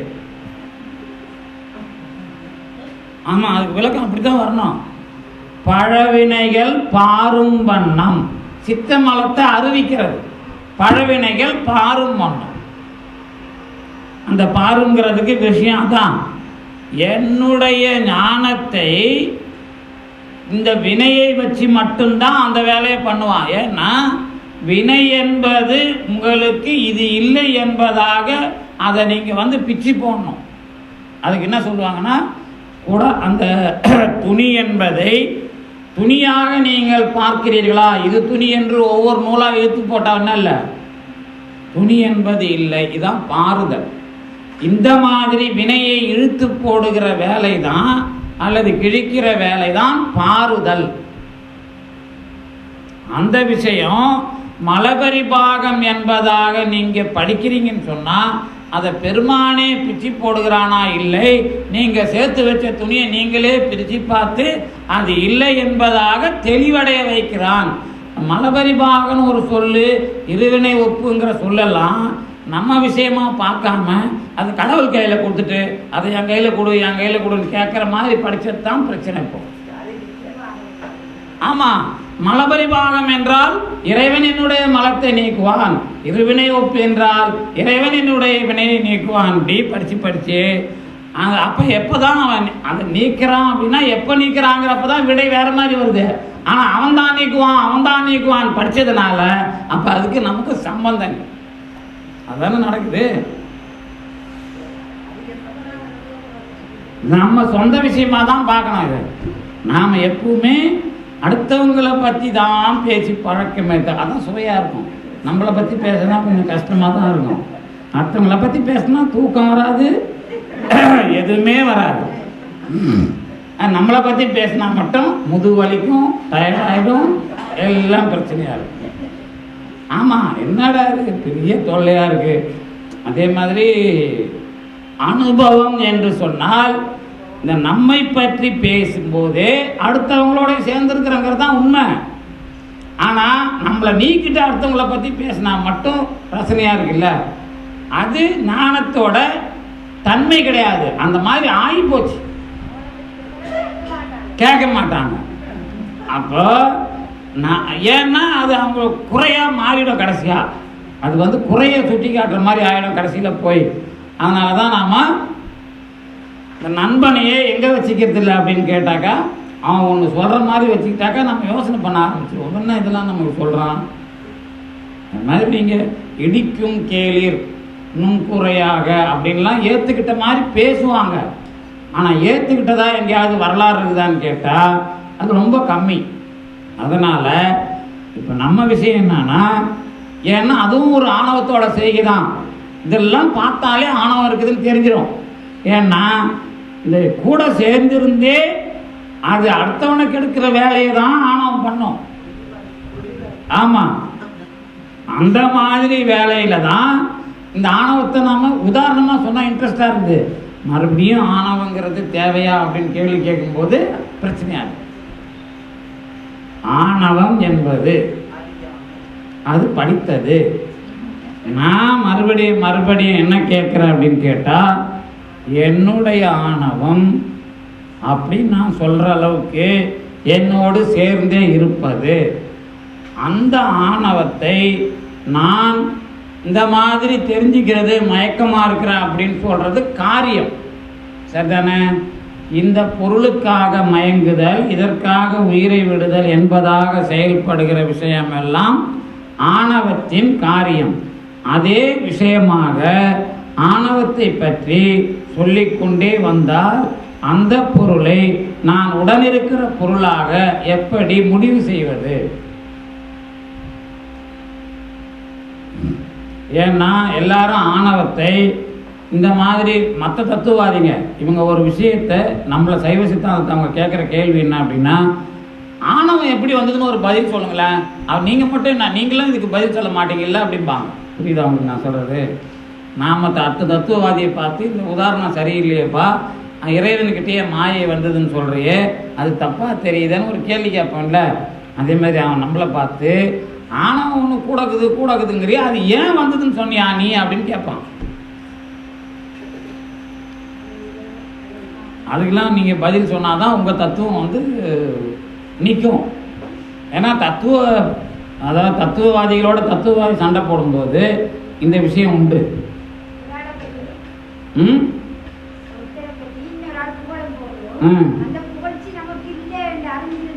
ஆமாம் ஆமாம். ஓ, அவங்க என்ன சொல்கிறாங்கன்னா, இன்னும் அதுக்கு ஒரு கதை வேற உண்டு. ஒரு புகழ விரும்பாத ஒரு ராஜா யார் புகழ்ந்தாலும் விரும்ப மாட்டாராம். அவர் என்ன பண்ணான்னா, இவர் புகழ விரும்ப மாட்டார்னு சொல்லியே புகழ விரும்ப வச்சான் அப்படின்னு ஒரு அல்டிமேட்டாக அதுக்கு ஒரு கதை உண்டு. இந்த புகழ் விஷயத்திலேயே புகழை பற்றி ஆராய்ச்சி பண்ணிங்கன்னா புகழ்னா என்னான்னு ஒரு கேள்வி வந்துடும். அப்புறம் புகழ்னா என்னான்னு ஒரு விஷயம் சொல்லிடுறேனே. தோன்றீர் புகழோடு தோன்றுக அகதியிலார் தோன்றலின் தோன்றாமை நன்று. அப்புறம் மன்னா உலகத்து மண்ணுதல் குறித்தோர் தம் புகழ் நிதி தாம் வாய்ந்தனரே. இது புறநானூறு, அது திருக்குறள். ஒருத்தன் செத்து போகும்போது புகழை விட்டுட்டு போகணும், ஏன்னா இந்த உலகம் நல்லா இருக்கணும் அப்படிங்கிறதுக்காக. ஒருத்தன் பிறக்கும் போதே புகழ் உடையவனாக பிறக்கணும், ஏன்னா இந்த உலகம் நல்லா இருக்கணுங்கிறதுக்காக. ரெண்டு விஷயம் சொல்லிட்டார். இப்போ தான் என்ன பிரச்சனை வரும்னா, புகழ்னா என்னான்னு பிரச்சனை வந்துடும். இப்போ அவங்க சொன்னாங்கல்ல, அடுத்தவங்க புகழும்போதே இவர் மகிழ்ச்சி அடைகிறாருங்கிறது ஒரு ஆணவம்னாங்கல்ல. அப்போ புகழ்ந்தார் என்பது எதை புகழ்ந்தார் என்று சொன்னால்தான் அவர் மகிழ்ச்சி அடைந்தார் என்பது ஆணவமா எது அறிவா என்று நாம் சொல்ல முடியும்.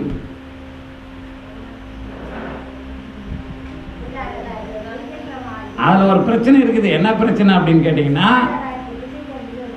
நல்ல காரியத்தை செய்யின்னு சொன்னால் புகழ்ன்னு சொல்கிறீங்க இல்லை. இப்போ நீங்கள் நான் நேரடியாக அப்படி கேட்குறேன், யார் உங்களை புகழ்ந்தாங்க, எங்கே மகிழ்ச்சி அடைஞ்சிங்க? இயல்பாகவே இருக்கிற மாதிரி தெரியுது. ஆனால் அந்த மாதிரி ஒரு விஷயம் என்ன அப்படின்னா, அது எப்படின்னு கேட்டிங்கன்னா, அதெல்லாம் திருவள்ளுவர் என்ன சொல்கிறாருன்னா, ஒருத்தன் விஷயத்தை வாங்கிறதுக்காக இப்படி என்ன இப்படி பசங்க திட்டுவாங்க. என்னென்னா, உங்களை ஐஸ் வச்சு பேசுனா ஐஸ் தான் இல்லை, நீங்கள் நல்லவர் வல்லவர் சொன்னாலே ஏமாந்துருவீங்க சார் அப்படின்வாங்க. நான் புகழறான்றதுக்காக பெருமை அடையல, ஏமாறுகிறேங்கிறதான் அதை அவங்க அப்படி சொல்கிறாங்க.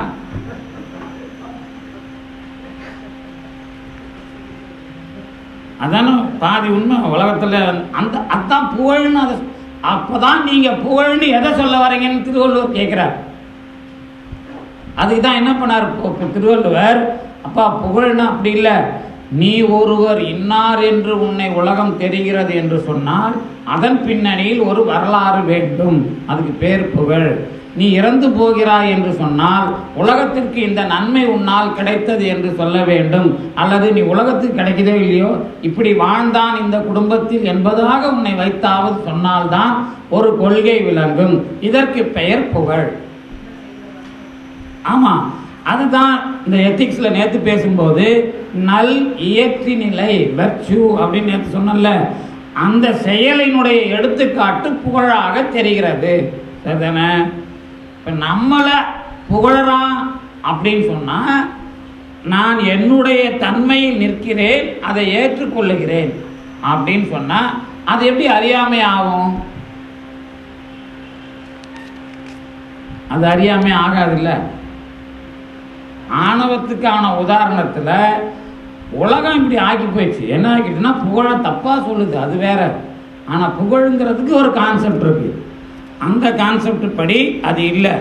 ஆனால் புகழினை வைத்து ஏமாற்றுகிறானே, அந்த மாதிரி என்ன ஏமாற்றுகிறது ஆணவம் சொன்னால் ஓரளவுக்கு அதில் பொறுத்த இருக்கு. ஆனால் அதுவே ஆணவத்துக்கான எடுத்துக்காட்டு கிடையாது. நான் சொல்றது ஆணவத்துக்கு சொல்லுங்க சொல்றாங்க. ஆணவத்துக்கான எடுத்துக்காட்டுன்னா நான் இப்போ கேட்கறது சாதாரணமாக அதை நேற்று படிச்சுட்டோம். பொருள்களுக்காக மயங்கிறது தான் காரியம், அதில் ஒன்றும் சிக்கல் இல்லை. ஆனால் ஆணவம் உடனே இருக்கிறது என்பதை, அதாவது நம்முடைய உடனாகவே இருக்கிறது என்பதை முடிவு செய்யணும். ஏன்னா அதை அந்த நாம் ஒரு பொருளை சொல்லிட்டு ஆணவமும் ஆன்மாவும் அத்துவிதமாக தொடக்கத்தில் இருந்தே இருக்கின்றன, இதுதான் அதுக்கு முடிவு. இந்த அத்துவிதமாக தொடக்கத்தில் இருந்தே இருக்கின்றன என்பது சேரக்கூடாத சேர்க்கை. அதுதானே நான் இப்ப சொன்னேன்ல, உயிரோடு இருக்கிறது. ஆனா ஆணவத்தை பொறுத்த வரைக்கும் இறைவன் சேர்க்கல. இந்த ஒன்று தான் ஆணவத்துக்கு தனித்தன்மை. ஆணவங்கிற பொருளை ஏன் மாயை மாதிரி சொல்லலை? சரி, இல்லை, ஆணவத்தை நீக்கிறதுக்கு பெருமான் ஆணவத்திலிருந்து, ஆணவம் சட பொருள் தானே, அதிலிருந்தே உடம்பை படைச்சி கொடுத்தான்னு சொல்லிட்டு போயிடலாம்ல. ஏன் சொல்லல? ஆணவத்துக்குன்னு ஒரு தனித்தன்மை இருக்கு. அதிலிருந்தே படைச்சி கொடுத்துட்டான்னா கடைசி வரைக்கும் நாம் அதிலிருந்து வெளியே வர முடியாது. அதனால இன்னொரு சடப்பொருளும் தேவை. அப்படி பார்த்தா மாயை கண்டிப்பா தனியாக தேவை. அத்வித உறவுலேயே அதையும் நாம சொல்லிடலாம். அப்புறம் மாயைங்கிறது ரைட்டு, ஆனால் வினைன்னு ஒன்று ஏன் தனியாக சொல்லணும்? மாயையினுடைய செயலாகவே சொல்லிட்டு போகலாமே, ஏன் சொல்லலை அப்படின்னா, மாயை இருக்கிறது, ஆணவமும் இருக்கிறது, நானும் இருக்கிறேன். அப்போ நான் செய்கிற செயல்கிறது மாயையினுடைய செயலாகவே சொல்லக்கூடாது. நான் செய்கிற செயல் மாயையின் மூலமாக இருக்கிறது. அப்படி என்று சொன்னால் அது இன்னொரு பொருளினுடைய சேர்க்கை. எனவே வினை என்ற ஒரு பொருளும் தனிப்பொருள் தான் என்பதை நிலைநாட்டுகிற ஒரு அவசியமும் வருகிறது. அந்த மாதிரி வினை என்பதை தனிப்பொருள் என்பதாக நிலைநாட்டுவதற்கு நமக்கு எப்படி இது உதவுதோ. ஏன்னா வினைங்கிறத நீங்க கடைசி வரைக்கும் ஆணவம் மாதிரி சுட்டி அறிய முடியாது. ஏன்னா அதுவும் முதல்ல இருந்து கடைசி வரைக்கும் அருவம் தான், ஆணவமும் அருவம் தான். மாயை மட்டும்தான் உருவத்திலிருந்து அருவத்துக்கு, அருவத்திலிருந்து உருவத்துக்கு மாறிக்கிட்டு இருக்கு. அப்போ ஆணவம் என்பதை நான் முடிவு செய்வது, அது உடன் தோன்றியதாக இப்படி ஒரு பொருள் இருக்கத்தான் வேண்டும் என்பதாக முடிவு செய்வதற்கு இந்த அத்வித ஆராய்ச்சியும் துணை செய்கிறது. அதுதான் இப்போ இதில் கவ்விய மலத்து ஆன்மாவை கருதியே ஒடுக்கி ஆக்கி என்பதை நமக்கு காட்டுவதற்கு பயன்படுவது.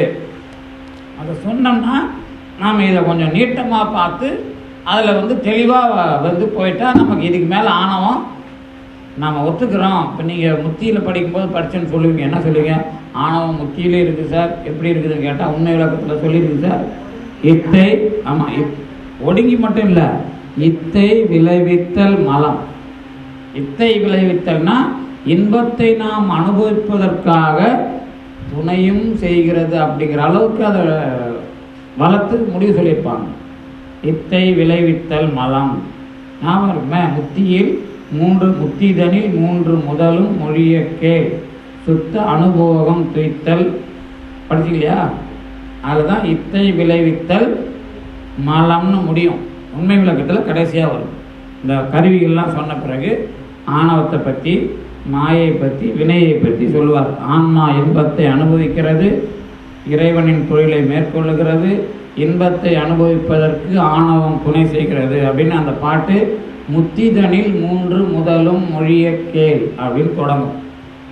அதே பாட்டு தான் அது முடிவிலே ஆணவம் எப்படி இருந்தது அப்படிங்கிறத சொல்றது. அங்கேயே நாம் ஆணவத்தை உடன் இருக்கிற மலமாகத்தான் வைத்துக் கொள்ளுகிறோம். என்ன ஒரே விஷயம், இறைவனை அதனால் ஜெயிக்க முடியாது, நம்மை ஜெயிக்க முடியும். இறைவனே அதற்கு தேவையில்லை. எப்படி என்றால், மாயையை சேர்ப்பதற்கு இறைவன் சிவன் சக்தி என்ற 5 சட்டைகளை போட்டுக்கொண்டான். ஆனால் ஆணவமானது எந்த சட்டையும் இல்லாமல் நம்மை பிடித்து வைத்து கொண்டிருக்கிறது. அதுதான் அதோட தனித்தன்மை. அப்ப ஆணவத்தை தனித்தன்மை பொருளாக முடிவு செய்வதற்கு இந்த சேர்க்கையினுடைய இயல்பும் துணை செய்கிறது. முதல் விஷயம் இது. ஆனால் அது மட்டுமே இல்லை, இன்னும் சில விஷயம் வேணும். தனித்தன்மை மட்டும்தான் நான் இப்போ சொல்லியிருக்கிறேன். தனித்தன்மைனா என்ன அப்படின்னா, மாயையை நம்மோடு சேர்ப்பதற்கு இறைவன் சுத்த மாயையில் நிற்கிறார்.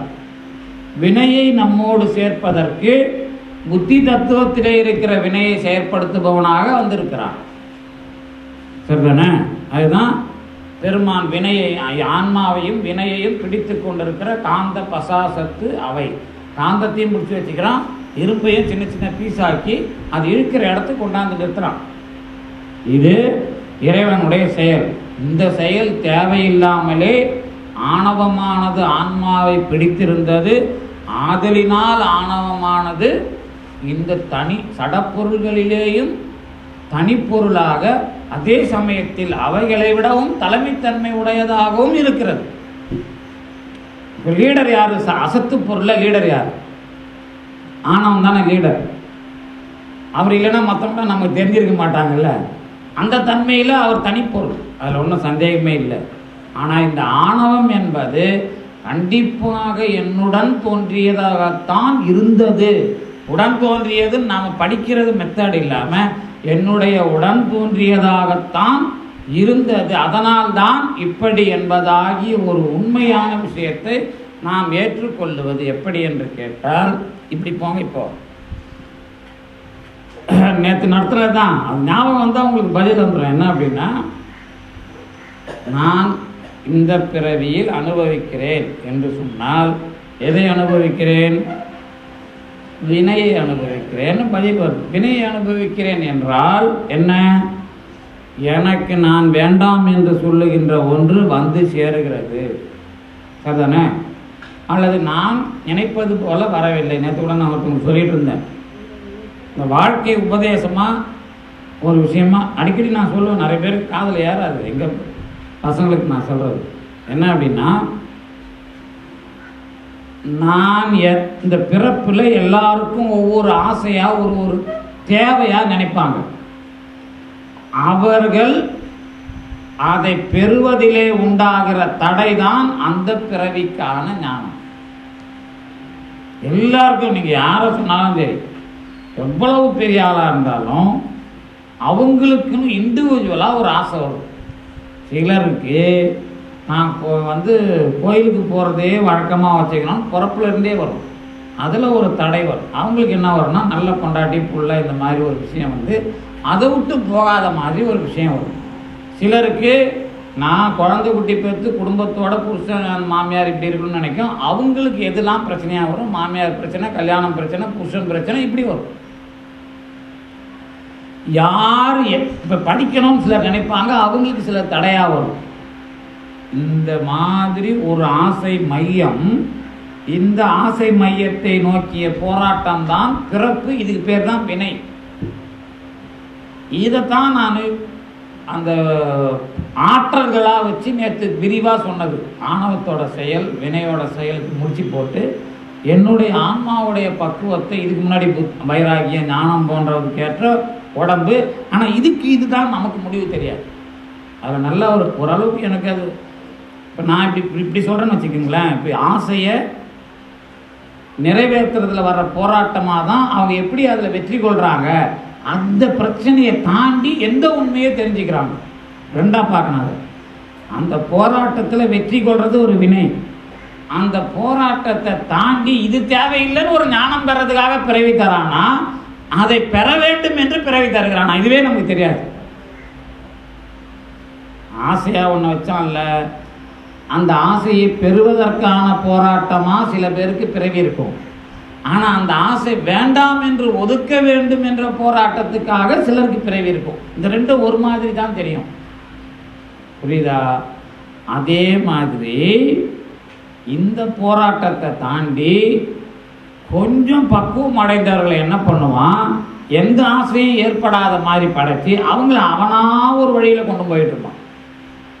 அந்த மாதிரியும் தான் ஞானிகள் தான் நமக்கு கிடைக்கிறது. அவங்கள இப்போ சிவத்திருமன்றம் படிச்சிருக்கிறாரு, அப்புறம் இங்கே ஏழாலை கந்தையா படிச்சிருக்கிறாரு, அப்புறம் நம்ம இன்னொரு பண்டிதர், இன்னொரு கைலாசபதி ஸ்மிருதி இருக்குது, ஆறுமுக நாவலர் இருக்கிறாரு, அப்புறம் யோகசாமி இருக்கிறாரு, செல்லப்பா சாமி, எல்லாரும் இருக்கிறாங்க. எந்த ஒன்று ஏற்றத்தாழ்வு நாம் பார்க்கக்கூடாது. எந்த கட்டத்தில் யார் எந்த அமைப்பில் இயங்குகிறார்கள் அதில் தான் அது வரலாறு. அந்த மாதிரி ஒவ்வொரு ஆன்மாவையும் இயக்குகிற வரலாறு ஒன்று இருக்கு. புரியுதா? இந்த வரலாற்றை தாண்டி இந்த ஆன்மாவினுடைய பக்குவத்தை எந்த இடத்திலே நிறுத்தி இருக்கிறான்னு அந்த ஆன்மா தெளிவடையும். தெளிவடையும் போது என்ன தெரியும்னா, இந்த மாதிரிலாம் தெளிவடைய இது மாதிரி நான் தெளிவடையாம போனேன் அப்படிங்கிறது ஒரு விஷயம் வரும்.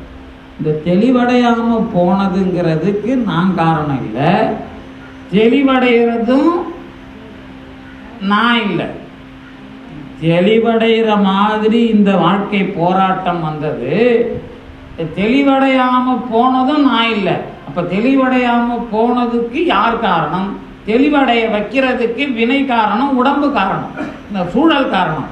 அப்ப தெளிவடையாம போனதுக்கு யார் காரணம்னு நான் சொல்லணும்னு சொன்னா, அதுக்கு பேர் ஆணவம்னு ஒரு பேர் அழகா கொடுத்து அந்த மாதிரி முடிவு பண்ண வேண்டிய கட்டாயம் இருந்தால்தான் ஆன்மாவை தனிப்பொருளாக நிலைநாட்ட முடியும். அப்படி இல்லைன்னா ஆன்மாவுக்கு ஒரு காலத்தில் அறிவு வருகிறது என்றால் ஏதாவது ஒரு காலத்தில் போய்விடும். இல்லாத அறிவு வருகிறது என்று சொன்னால் அப்படி என்றைக்கும் வராது. அறிவு ஒரு காலத்தில் வந்துவிட்டால் போய்விடும். அப்ப நாம ஆணவம் என்பது இந்த மாதிரி, அதாவது நீங்க தெரிந்து கொண்டேன் என்பதையும் நீங்க சொல்லக்கூடாது. ஏன்னா உங்களுக்கு உடம்பு வினை தான் தெரிய வச்சிருக்கு. அந்த இடத்துல தான் நாம் அசத்துன்னு ஆன்மாவை சொல்லிக்கிறோம். இந்த பக்கம் பார்த்தா இந்த மாதிரி பிரச்சனைக்கு, ஏன்னா என்கிட்ட தெரிஞ்சுக்கணுங்கிற ஒரு விஷயம் தன்மை இருக்கு, நான் இப்போ அதுலேயே இல்லை. அப்போ அந்த விஷயம் என்னை விட்டு போகுதுன்னு சொன்னால் அப்போ அது நானே போகிறேன், என்னை இழக்கிறேன், நானே இல்லாமல் போகிறேன் அப்படிங்கிறதும் கிடையாது. அப்போ இல்லாமல் போக வைக்கிறது ஒன்று, வந்துக்கிட்டு இருக்கிறது இன்னொன்றுத்தால இதுக்கு நடுவில் இருக்கிற நான் என்பதாக, நான்னா போய் இவன் தன்மை கெட்டு உணரப்படுகின்ற ஒரு பொருள். இதுதான் பாயிருள் நீங்கி ஞானமாக பார்ப்பது, இதுதான் தன் செயல் இல்லாமல் பார்ப்பது, இதுதான் போய் இவன் தன்மை கெடுதல் ஆக நின்ற ஆன்மாவின் வேறு வேறு பொருள்களை பார்க்கின்ற அனுபவம். அந்த மாதிரி ஆணவத்தை முடிவு பண்ணிங்கன்னா அது எவ்வளவு பெரிய ஆளாக இருந்தாலும், நாங்கள் ஆணவம் வந்து சேர்ந்தது அது உடனே இருக்குன்னு ஏற்றுக்குன்னு சொல்லலப்பா. நம்ம கேரக்டரை முடிவு பண்ணும்போதே அப்படி ஒரு பிசாசு நம்மகிட்ட இருந்ததுன்னு தெரியுது. நான் நினச்சேன் நல்ல பொண்ணுன்னு தான் காதலிச்சேன், கடைசியில் பார்த்தா அப்படி ஒரு பிசாசு என் தலையில் மாட்டுன்னு எனக்கு தெரியாமல் போச்சு அப்படிங்கிற மாதிரி அந்த அனுபவம் நல்லா தான் பார்த்து பண்ணாங்க. ஆனால் அதுதான் இந்த மாதிரி ஒரு விஷயம் அப்படின்னு நாம் முடிவெடுக்கிற மாதிரி நம்ம வாழ்க்கையிலேயே முடிவாக அந்த ஆணவம் நமக்கு கிடைக்கிறது.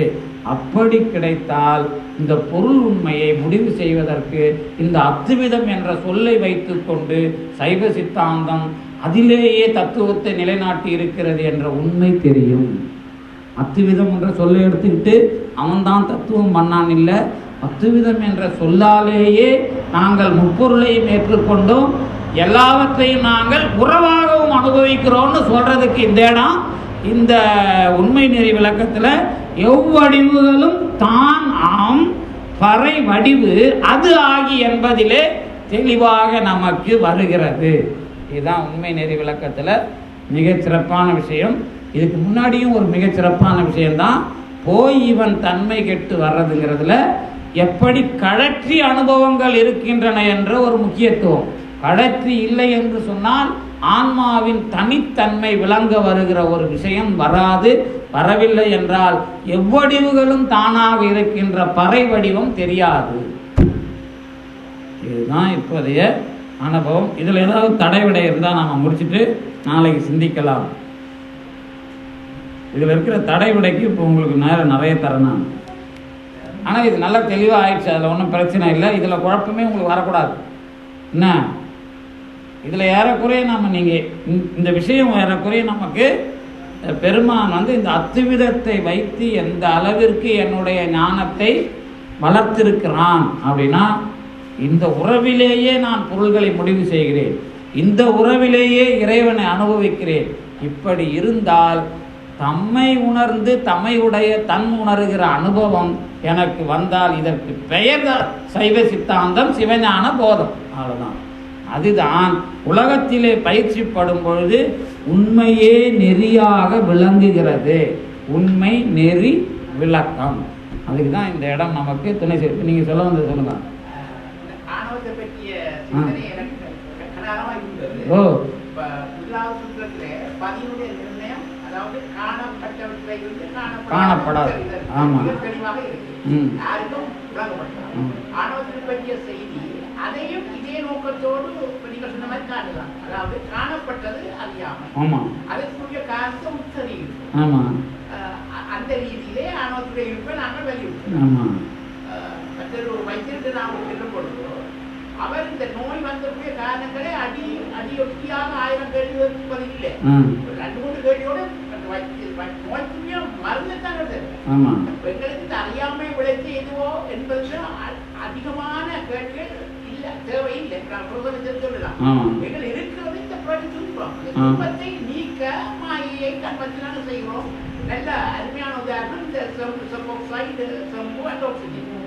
ஆக்சிஜன், செம்போக்சைடு, செம்பு, இந்த 3 அருமையான உதாரணம். எப்போ செம்போக்சைடு செம்போட சேர்ந்தது என்ற கேள்வி அந்த குத்து விளக்கை வாங்கி பயன்படுத்துவாங்க, தேவையில்லை. அதை விளக்கி புனிதமாக்கலாம் நம்முடைய பிரச்சனை. இது போன்ற ரீதியில நான் என்னோட சேர்ந்தவர்களுக்கு வழங்க முடியும். சரி, நான் இப்போ என்ன சொல்ல வரேன் அப்படின்னா, நான் வெள்ளி விளக்கு வாங்கி கொடுக்குறேன். இப்போது நீங்கள் செம்பு விளக்கு தான் பயன்படுத்துவீங்கனாக்கா பயன்படுத்துங்க, நாங்கள் வேணாங்கல்ல. விஷயம் என்ன அப்படின்னா, செம்பு விளக்கை நான் ஏன் தினம் துலக்க வேண்டும்? இப்போ நீங்கள் உங்களுக்கு ஒரு யானையை நான் பரிசாக தரேன்னு வச்சிங்களேன், நீங்கள் என்ன பண்ணுவீங்க? அதை கூட்டி ஓட்டின்னு போய் தினம் குளிப்பாட்டுவீங்களா? கேட்குறேன் சும்மா. யானையை ஓட்டி போனா, நான் ஒரு யானையை கொடுத்து ஓட்டி போனால் நீங்கள் என்ன பண்ணுவீங்க? இப்போ சைவ சித்தாந்தம் ஒரு யானை, இப்போ நீங்கள் ஓட்டி போனால் என்ன பண்ணுவீங்க? அதை வந்து குளிப்பாட்டலாம், அவ்வளோதான் பண்ண முடியும். பல்லு துளக்குவீங்களா? அதுக்கு துளக்க மாட்டீங்கல்ல. ஏன் பல்லு நாம் துளக்குறோம், அது துளக்கலை? பல்லு எங்க அது துளக்குது? சும்மா கதெல்லாம் விடக்கூடாது. அப்படியா? சரி.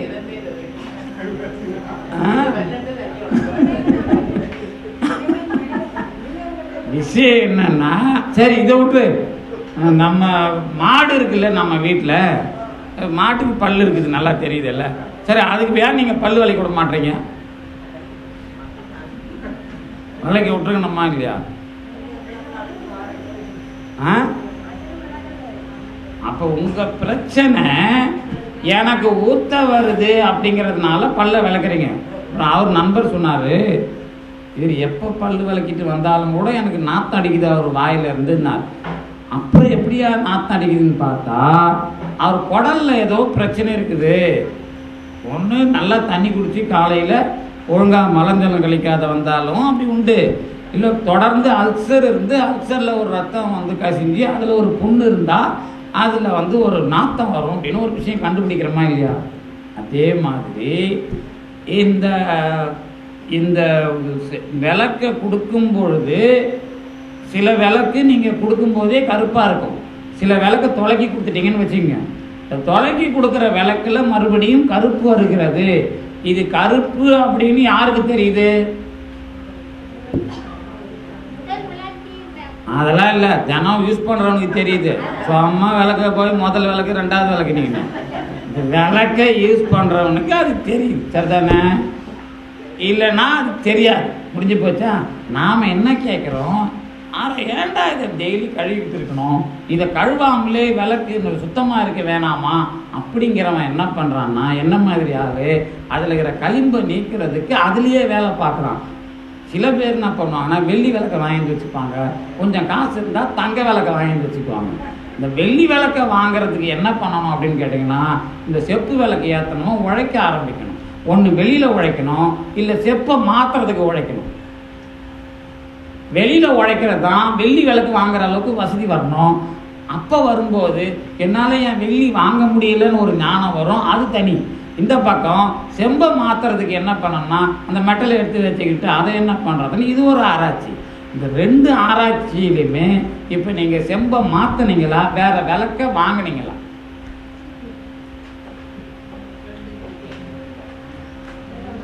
நீங்கள் எதை வேணாலும் வாங்கி போட்டு தூக்கி போட்டு போயிடலாம், அந்த கார் சரியில்லையா இன்னொரு. ஆனால் நந்தினி அவங்க அப்பா ஒரே காரை வச்சுக்கிட்டு அன்றைக்கி என்னை இட்டும் போய் ஒரு இடத்துல இடிச்சு போட்டார். இத்தனை வருஷம் அவர் 6-7 வருஷம் இடிக்கலை. அன்றைக்கி பார்த்து ஒருத்தன் டொப்புன்னு பின்னாடி வந்து இடிச்சிட்டான். நானும் அவரும் போயிட்டு வரும்போது ஆமாம் பின்னாடி வந்து இஷ்டம். எனக்கு என்ன வருத்தம்னா, எனக்கு எப்பயுமே என்னோட ஸ்டூடெண்ட் ஒருத்தங்க ஒரு 85 வயசில் இருந்தாங்க, பாக்கியன் பேர். அவங்க ஐயங்கார். இத்தனைக்கும் அவங்க வந்து ஜாதி மதம் பேக்காமல் நிறைய சோஷியல் சர்வீஸ் பண்ணாங்க. சர்வீஸ் தான் என்கிட்ட படித்தாங்க. அவங்க எப்போ போனாலும், இப்போ நான் காசிலேருந்து வர்றப்பெல்லாம் காரில் கூட்டிகிட்டு போயிட்டு எங்கேயாவது சாப்பிட கூட்டிகிட்டு போவாங்க. அப்போ திடீர்னு ஒரு நாள் ஒருத்தன் பின்னாடி இரும்பு கம்பி வந்து இடிச்சான். அதே அனுபவம் எனக்கு இங்கே வந்தது. என்னடா அது, நம்ம கார் வாங்கக்கூடாதுங்கிறது வேற, இன்னொரு காரில் போனாலும் அங்கேயும் பெருமான் இந்த வேலையை காட்டுறானேன்னு ஒரு வருத்தம் நமக்கு. இவ்வளோ நல்ல ஒரு காரை ஒழுங்காக வச்சுருந்தார். அன்றைக்கி நாம் உட்காரும் போது தான் அவர் இடிக்கல பாவம். பின்னாடி ஒரு ஆள் வந்து இடிச்சிட்டு ரிவர்ஸ் எடுத்துக்கிறாரு, நிறுத்திட்டு நீங்கள் நிறுத்திட்டு எங்கள் பின்னாடி வந்து இடிச்சிங்கன்னு வேற சொல்கிறான். அந்த பொம்பளை அதுக்குள்ளேருந்து பொம்பளை சொல்லுது, அவன் டிரைவர் சொல்லலை, நீங்கள் ரிவர்ஸ் வந்து எங்களை இடிச்சிட்டீங்கன்னு. டிரைவர் எங்களை இடித்து தள்ளி விட்டுட்டு அவன் ரிவர்ஸ் எடுத்துன்னு போய் எங்கே போயிட்டான். அவ்வளோ சீக்கிரத்தில் அவ்வளோ வேலையை திருட்டுத்தனமும் நடக்குது. அந்த மாதிரி நீங்கள் வேற வாங்குறீங்களா, அதை சரி பண்ணுறீங்களா, அதை சரி பண்ணால் அதுவாக வருமா?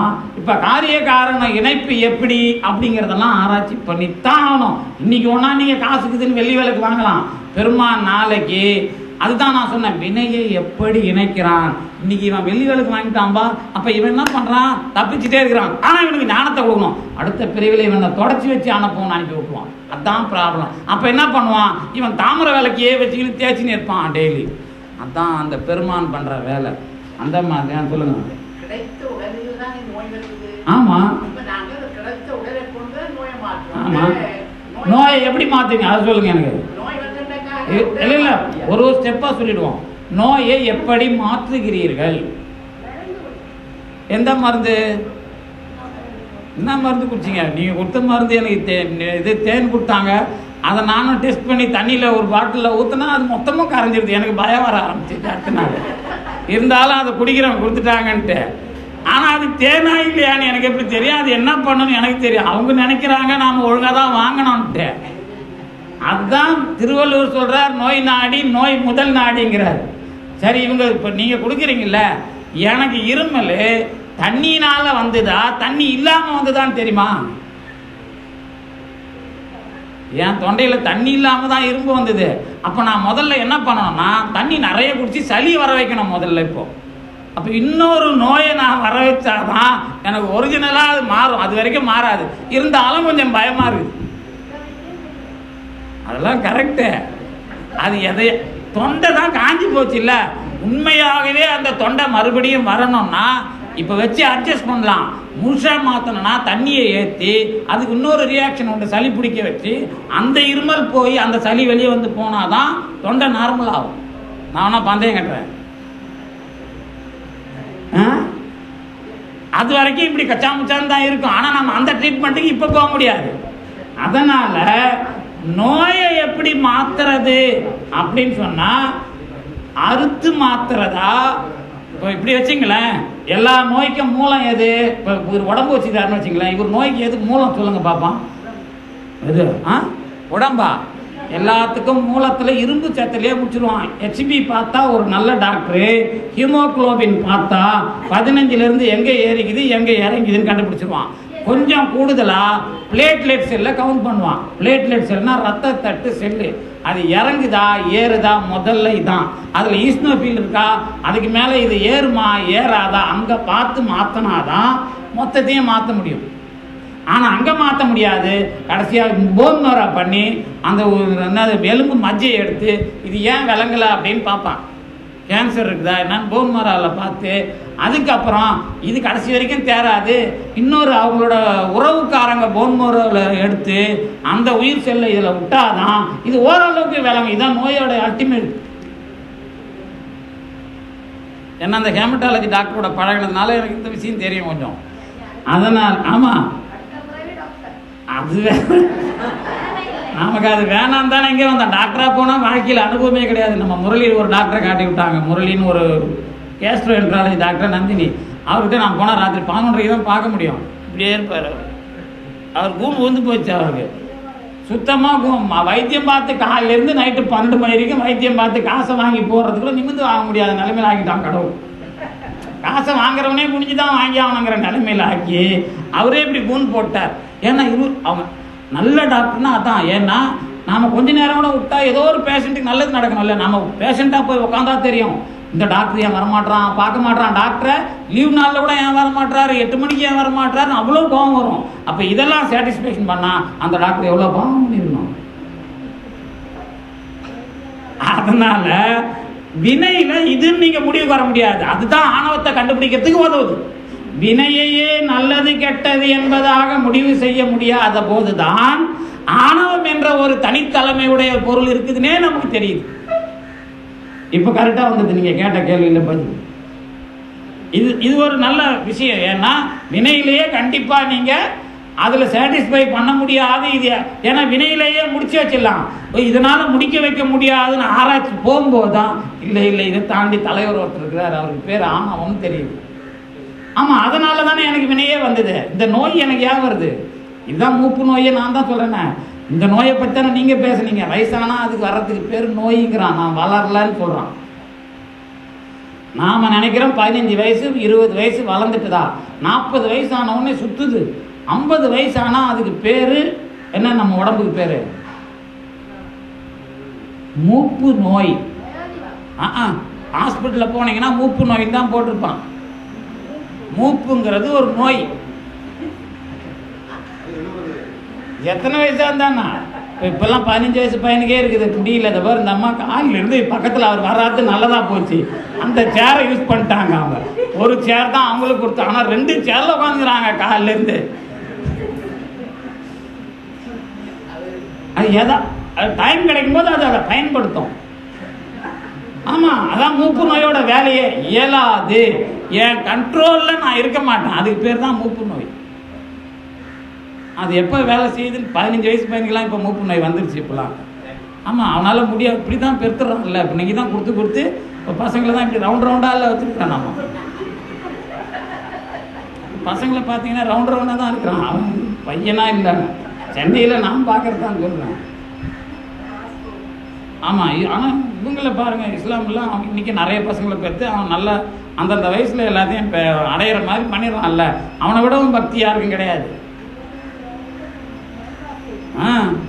அப்போ அவங்க அந்த நீங்கள் பக்தின்னு ஒன்று தனியாக போயிட்டு உருக தேவையில்லை. அந்தந்த டைமுக்கு வேலையை பார்த்துட்டு இந்த வேலையை பார்த்தீங்கன்னா கண்டிப்பாக நாம் இது எவ்வளவு பெரிய விஷயம்னு காட்ட முடியும். ஆனால் நாம் தான் வினையினுடைய விஷயத்தை எல்லாம் நம்ம பிள்ளைக்கு இறக்கி விடணும்னு பார்க்குறோம். அது இறங்காது. அது வேற, இது வேற. அது ஒன்றும் இல்லை. அது என்னன்னு கேட்டிங்கன்னா, இப்போ நோயெலாம் சொன்னீங்கல்ல, இப்போ நோய் இப்போ நான் சொன்னது டாக்டர்னா புண்ணியம் பண்ணவர்னு அவங்க சொன்னாங்க. என்னை போய் அடுத்த பிறையில் நீங்கள் டாக்டராக போகிறேங்கன்னாங்க. நான் சொன்னேன் அவன் தான் ரொம்ப பாவி இல்லை. ஏன்னா 24 மணி நேரமும் உதவி வகையில் புண்ணியம் வரும் அவருக்கு. புண்ணியத்தை ஈட்டினா அவ்வளோ பாவம் பண்ணியிருந்தா தானே நீங்கள் போய் புண்ணியத்தை ஈட்ட முடியும். அப்போ டாக்டருக்கு எவ்வளோ பாவம், டாக்டர் பிறவியாக பிறக்கணும்னா பாவம் வேணுமா புண்ணியம் வேணுமா முடிவு பண்ண முடியாது. அப்போ முடிவு பண்ண முடியாது. நான் புண்ணிய பாவம்னு வினையிலேயே பதில் கிடைக்கல. அப்போ தான் பதிலை தூக்கி ஆணவத்துக்கிட்ட கொண்டு போய் இவரோட மயக்கம் எது, இவரை எதில் தெளிய வைக்கிறதுன்னு அந்த இடத்துல வச்சு தான் அந்த சுவிட்செல்லாம் கிளியர் பண்ணுறோம். இந்த வினையிலேயே கிளியரன்ஸ் இல்லை அப்படிங்கிறது தான். சட்ட நேர்பட வந்தில்லாத சழக்கனேன் தான் உண்மை. அவருக்கு மட்டும் இல்லாது நமக்கும் அதான் உண்மை. அப்படிதான் ஆட்கொள்ளுவானுங்கிறத அவரை வச்சு தெளிவாக சொன்னார்.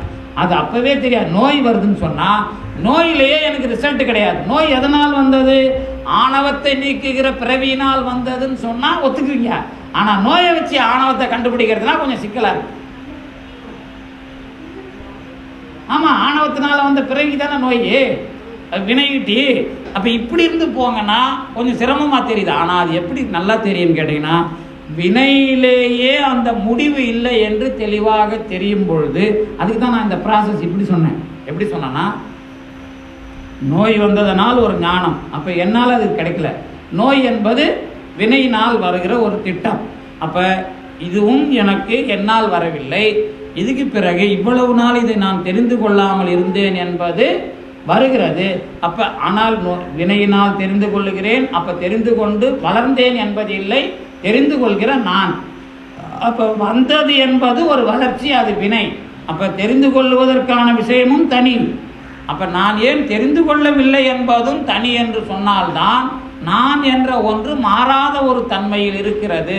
அதுதான் அது புதியதாக அறிவு பெறவில்லை அல்லது அறிவு இல்லாத ஒன்றும் இல்லை. அந்த மாதிரி ஒரு முடிவுடைய ஆன்மாவை நாம் ஏற்றுக்கொள்ள முடியும். அதுதான் இந்த ஆணவ ஆராய்ச்சியை நீங்கள் பொருளாக கொண்டாந்து உடன் இருந்தது அதுதான் அறிவை மறைத்தது என்று சொன்னால் தத்துவத்துறை விளக்க முறையில் இருக்கிற குறை இருக்கிறது. ஏனென்றால் நீங்கள் ஏன் ஆணவத்தை ஏற்றுக்கொள்கிறீர்கள் என்று கேட்பார்கள். ஆனால் இப்படி போனால் இந்த வினை வருகிறது. இந்த வினை எதனால் வந்தது என்று கேட்டால் எனக்கு ஞானம் தருவதற்காக வந்தது. எனக்கு ஞானம் புதியதாக வரவில்லை. ஞானம் என்ற ஒன்று இருக்கிறது. ஆனால் வந்தது என்று சொன்னால் இதனால் வந்தது. அப்போ இதற்கும் எனக்கும் இடைவெளி உண்டு. அதே போல ஏன் வராமல் இருந்தது என்பதற்கும் எனக்கும் இடைவெளி உண்டு. அப்போ வராமல் இருந்தது என்பது எப்படி எனக்கு எதிராக வினை இருக்கிறதோ அதுபோல இந்த பக்கம் ஆணவம் இருக்கிறது என்பதை எடுத்து காட்டுகிறது. இதுதான் முறை. சரிதானே? வேகமாக சொன்னதுனால உங்களுக்கு இல்லையா? மறுபடியும் நீங்கள் அங்கே போயிட்டீங்க. ப்ராப்ளம் என்ன அப்படின்னா நான் தெளிவாக சொல்லிடுறேன். நிற்க வச்சு நீங்கள் சிலர் அதுக்கு தான் ரெக்கார்ட்லாம் பண்ணுறாங்களே, திரும்பி கேட்டால் கண்டிப்பாக தெரிஞ்சிடும். தத்துவ பாடத்தில் என்ன அப்படின்னா அந்த முதல்ல சொன்ன ஸ்டெப்பில் நீங்கள் தெளிவாகிடணும். இப்போ காலையிலேருந்து ஒரு ஸ்டெப்பு சொல்கிறல்ல, அத்துவித உறவு. அத்துவித உறவு எதுக்கு சொன்னேன்? ரெண்டு சேர்றது.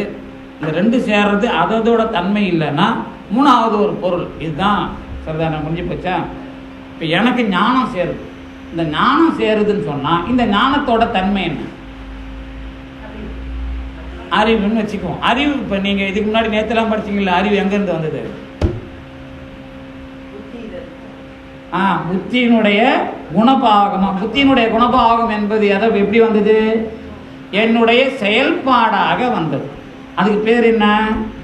வினை. எப்படி அது வினையாவது? வைராக்கியமே வினையாவல.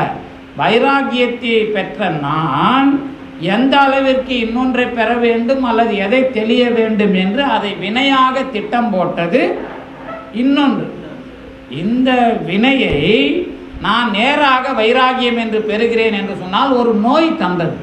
அந்த நோய் எதனால் வந்ததுன்னா அந்த செயலாலேயே வரவில்லை, இன்னொன்றால் வந்தது. இது மட்டும்தான் இப்போ சரி. இன்னொன்றால் வந்தது என்று சொன்னால் அது எதனால் வந்தது என்று கேட்டால் எனக்கு எல்லா பொருள்களின் மீதான கலப்பினால் மயக்கத்தினால் வந்தது. அதுதான் எது? ஆணவம். அப்படி நீங்கள் படிச்சிங்கல்ல.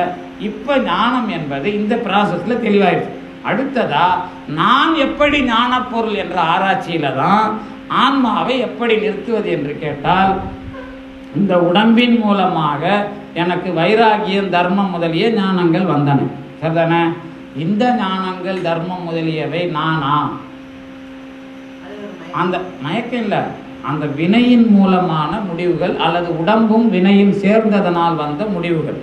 இவைகளை நான் பெற்றேன் என்று சொல்லுவதா இல்லாமல் இருந்து எனக்கு வந்தன என்று சொல்லுவதா? அவைகள் மூலமாக வந்தன. ஆனால் எனக்கு இருக்கிற ஒரு தன்மையில் அவைகளை நான் பெற்றேன். ஆனால் அவை எனக்கு எது அல்ல. அப்படிலாம் சொல்லக்கூடாது. இந்த இடத்துல முக்கியமான இடம் என்ன அப்படின்னா ஞானம் பெறுகிறேன், வைராகிய ஞானம் பெறுகிறேன் என்பது வினையும் உடம்பும் ஆகிய ஒரு விஷயம். வினைனா நோய். நோயினால் எனக்கு ஒரு வைராகியம் ஞானம். இந்த ஞானம் என்பது ஆன்மாவின் ஞானமாக எப்படி உணரப்படுகிறது? முடிஞ்சுதா? இந்த ஞானம் இதனால் பெற்ற ஞானம். அப்படி மட்டும் முதல்ல நிறுத்துங்க. ஆனால் அந்த ஞானம் அந்த பொருளுக்கு இல்லை. அந்த பொருள் மூலமாக நான் பெற்ற ஞானம். இது வரைக்கும் ஒரு விஷயம் முடிச்சாச்சா? இதுக்கப்புறம் அதில் இருக்கிற சிக்கல். இந்த ஞானத்தை நான் பெற்றேன் என்று சொன்னால் இந்த வைராகியம் என்ற பெயர் எனக்கு புதியது. வைராகியம் என்ற விஷயம் உடம்பினால் தான் வந்தது. தெளிவாக இருக்குல்ல? இங்கே இந்த வைராகியம் என்பது அந்த உடம்புக்கு வரவில்லை, ஆன்மாவாகிய எனக்குத்தான் வந்தது. இந்த விஷயம் புதியது, அதாவது எனக்கு வருகிறது என்று சொன்னால் அதே மாதிரி ஆன்மாவுக்கு, அதாவது உடம்புக்கு வந்திருக்க வேண்டும். ஏன் உடம்புக்கு வைராகியம் வரவில்லை? எனக்கு வந்தது. உடம்புக்கு அறிவு இல்லை, எனக்கு அறிவு இருக்கிறது. அப்ப அறிவு என்பது எனக்கு புதியதாக வந்ததா இருந்ததா? உடம்பின் மூலமாக வந்தது என்ற வகையில் புதியதாக சொல்லப்படுகிறது. ஆனால் இந்த அறிவு என்பது புதியது என்று சொன்னால் அந்த உடம்புக்கு வந்திருக்க வேண்டும், உடம்புக்கு வரவே இல்லை. அப்படி என்றால் இது வந்தது என்பது இல்லை, இது ஞானம் என்பது விளங்குகிறது, இந்த மாதிரியான ஒன்றாக விளங்குகிறது. இதான் முடிஞ்சு போச்சா? அதான் இப்போ எனக்கு ஞான பொருளா நான் இல்லைன்னா வைராகியங்கிறது எனக்கு தெரியாது இல்லை. புத்தி தத்துவம்லாம் இங்கே கிடையாது.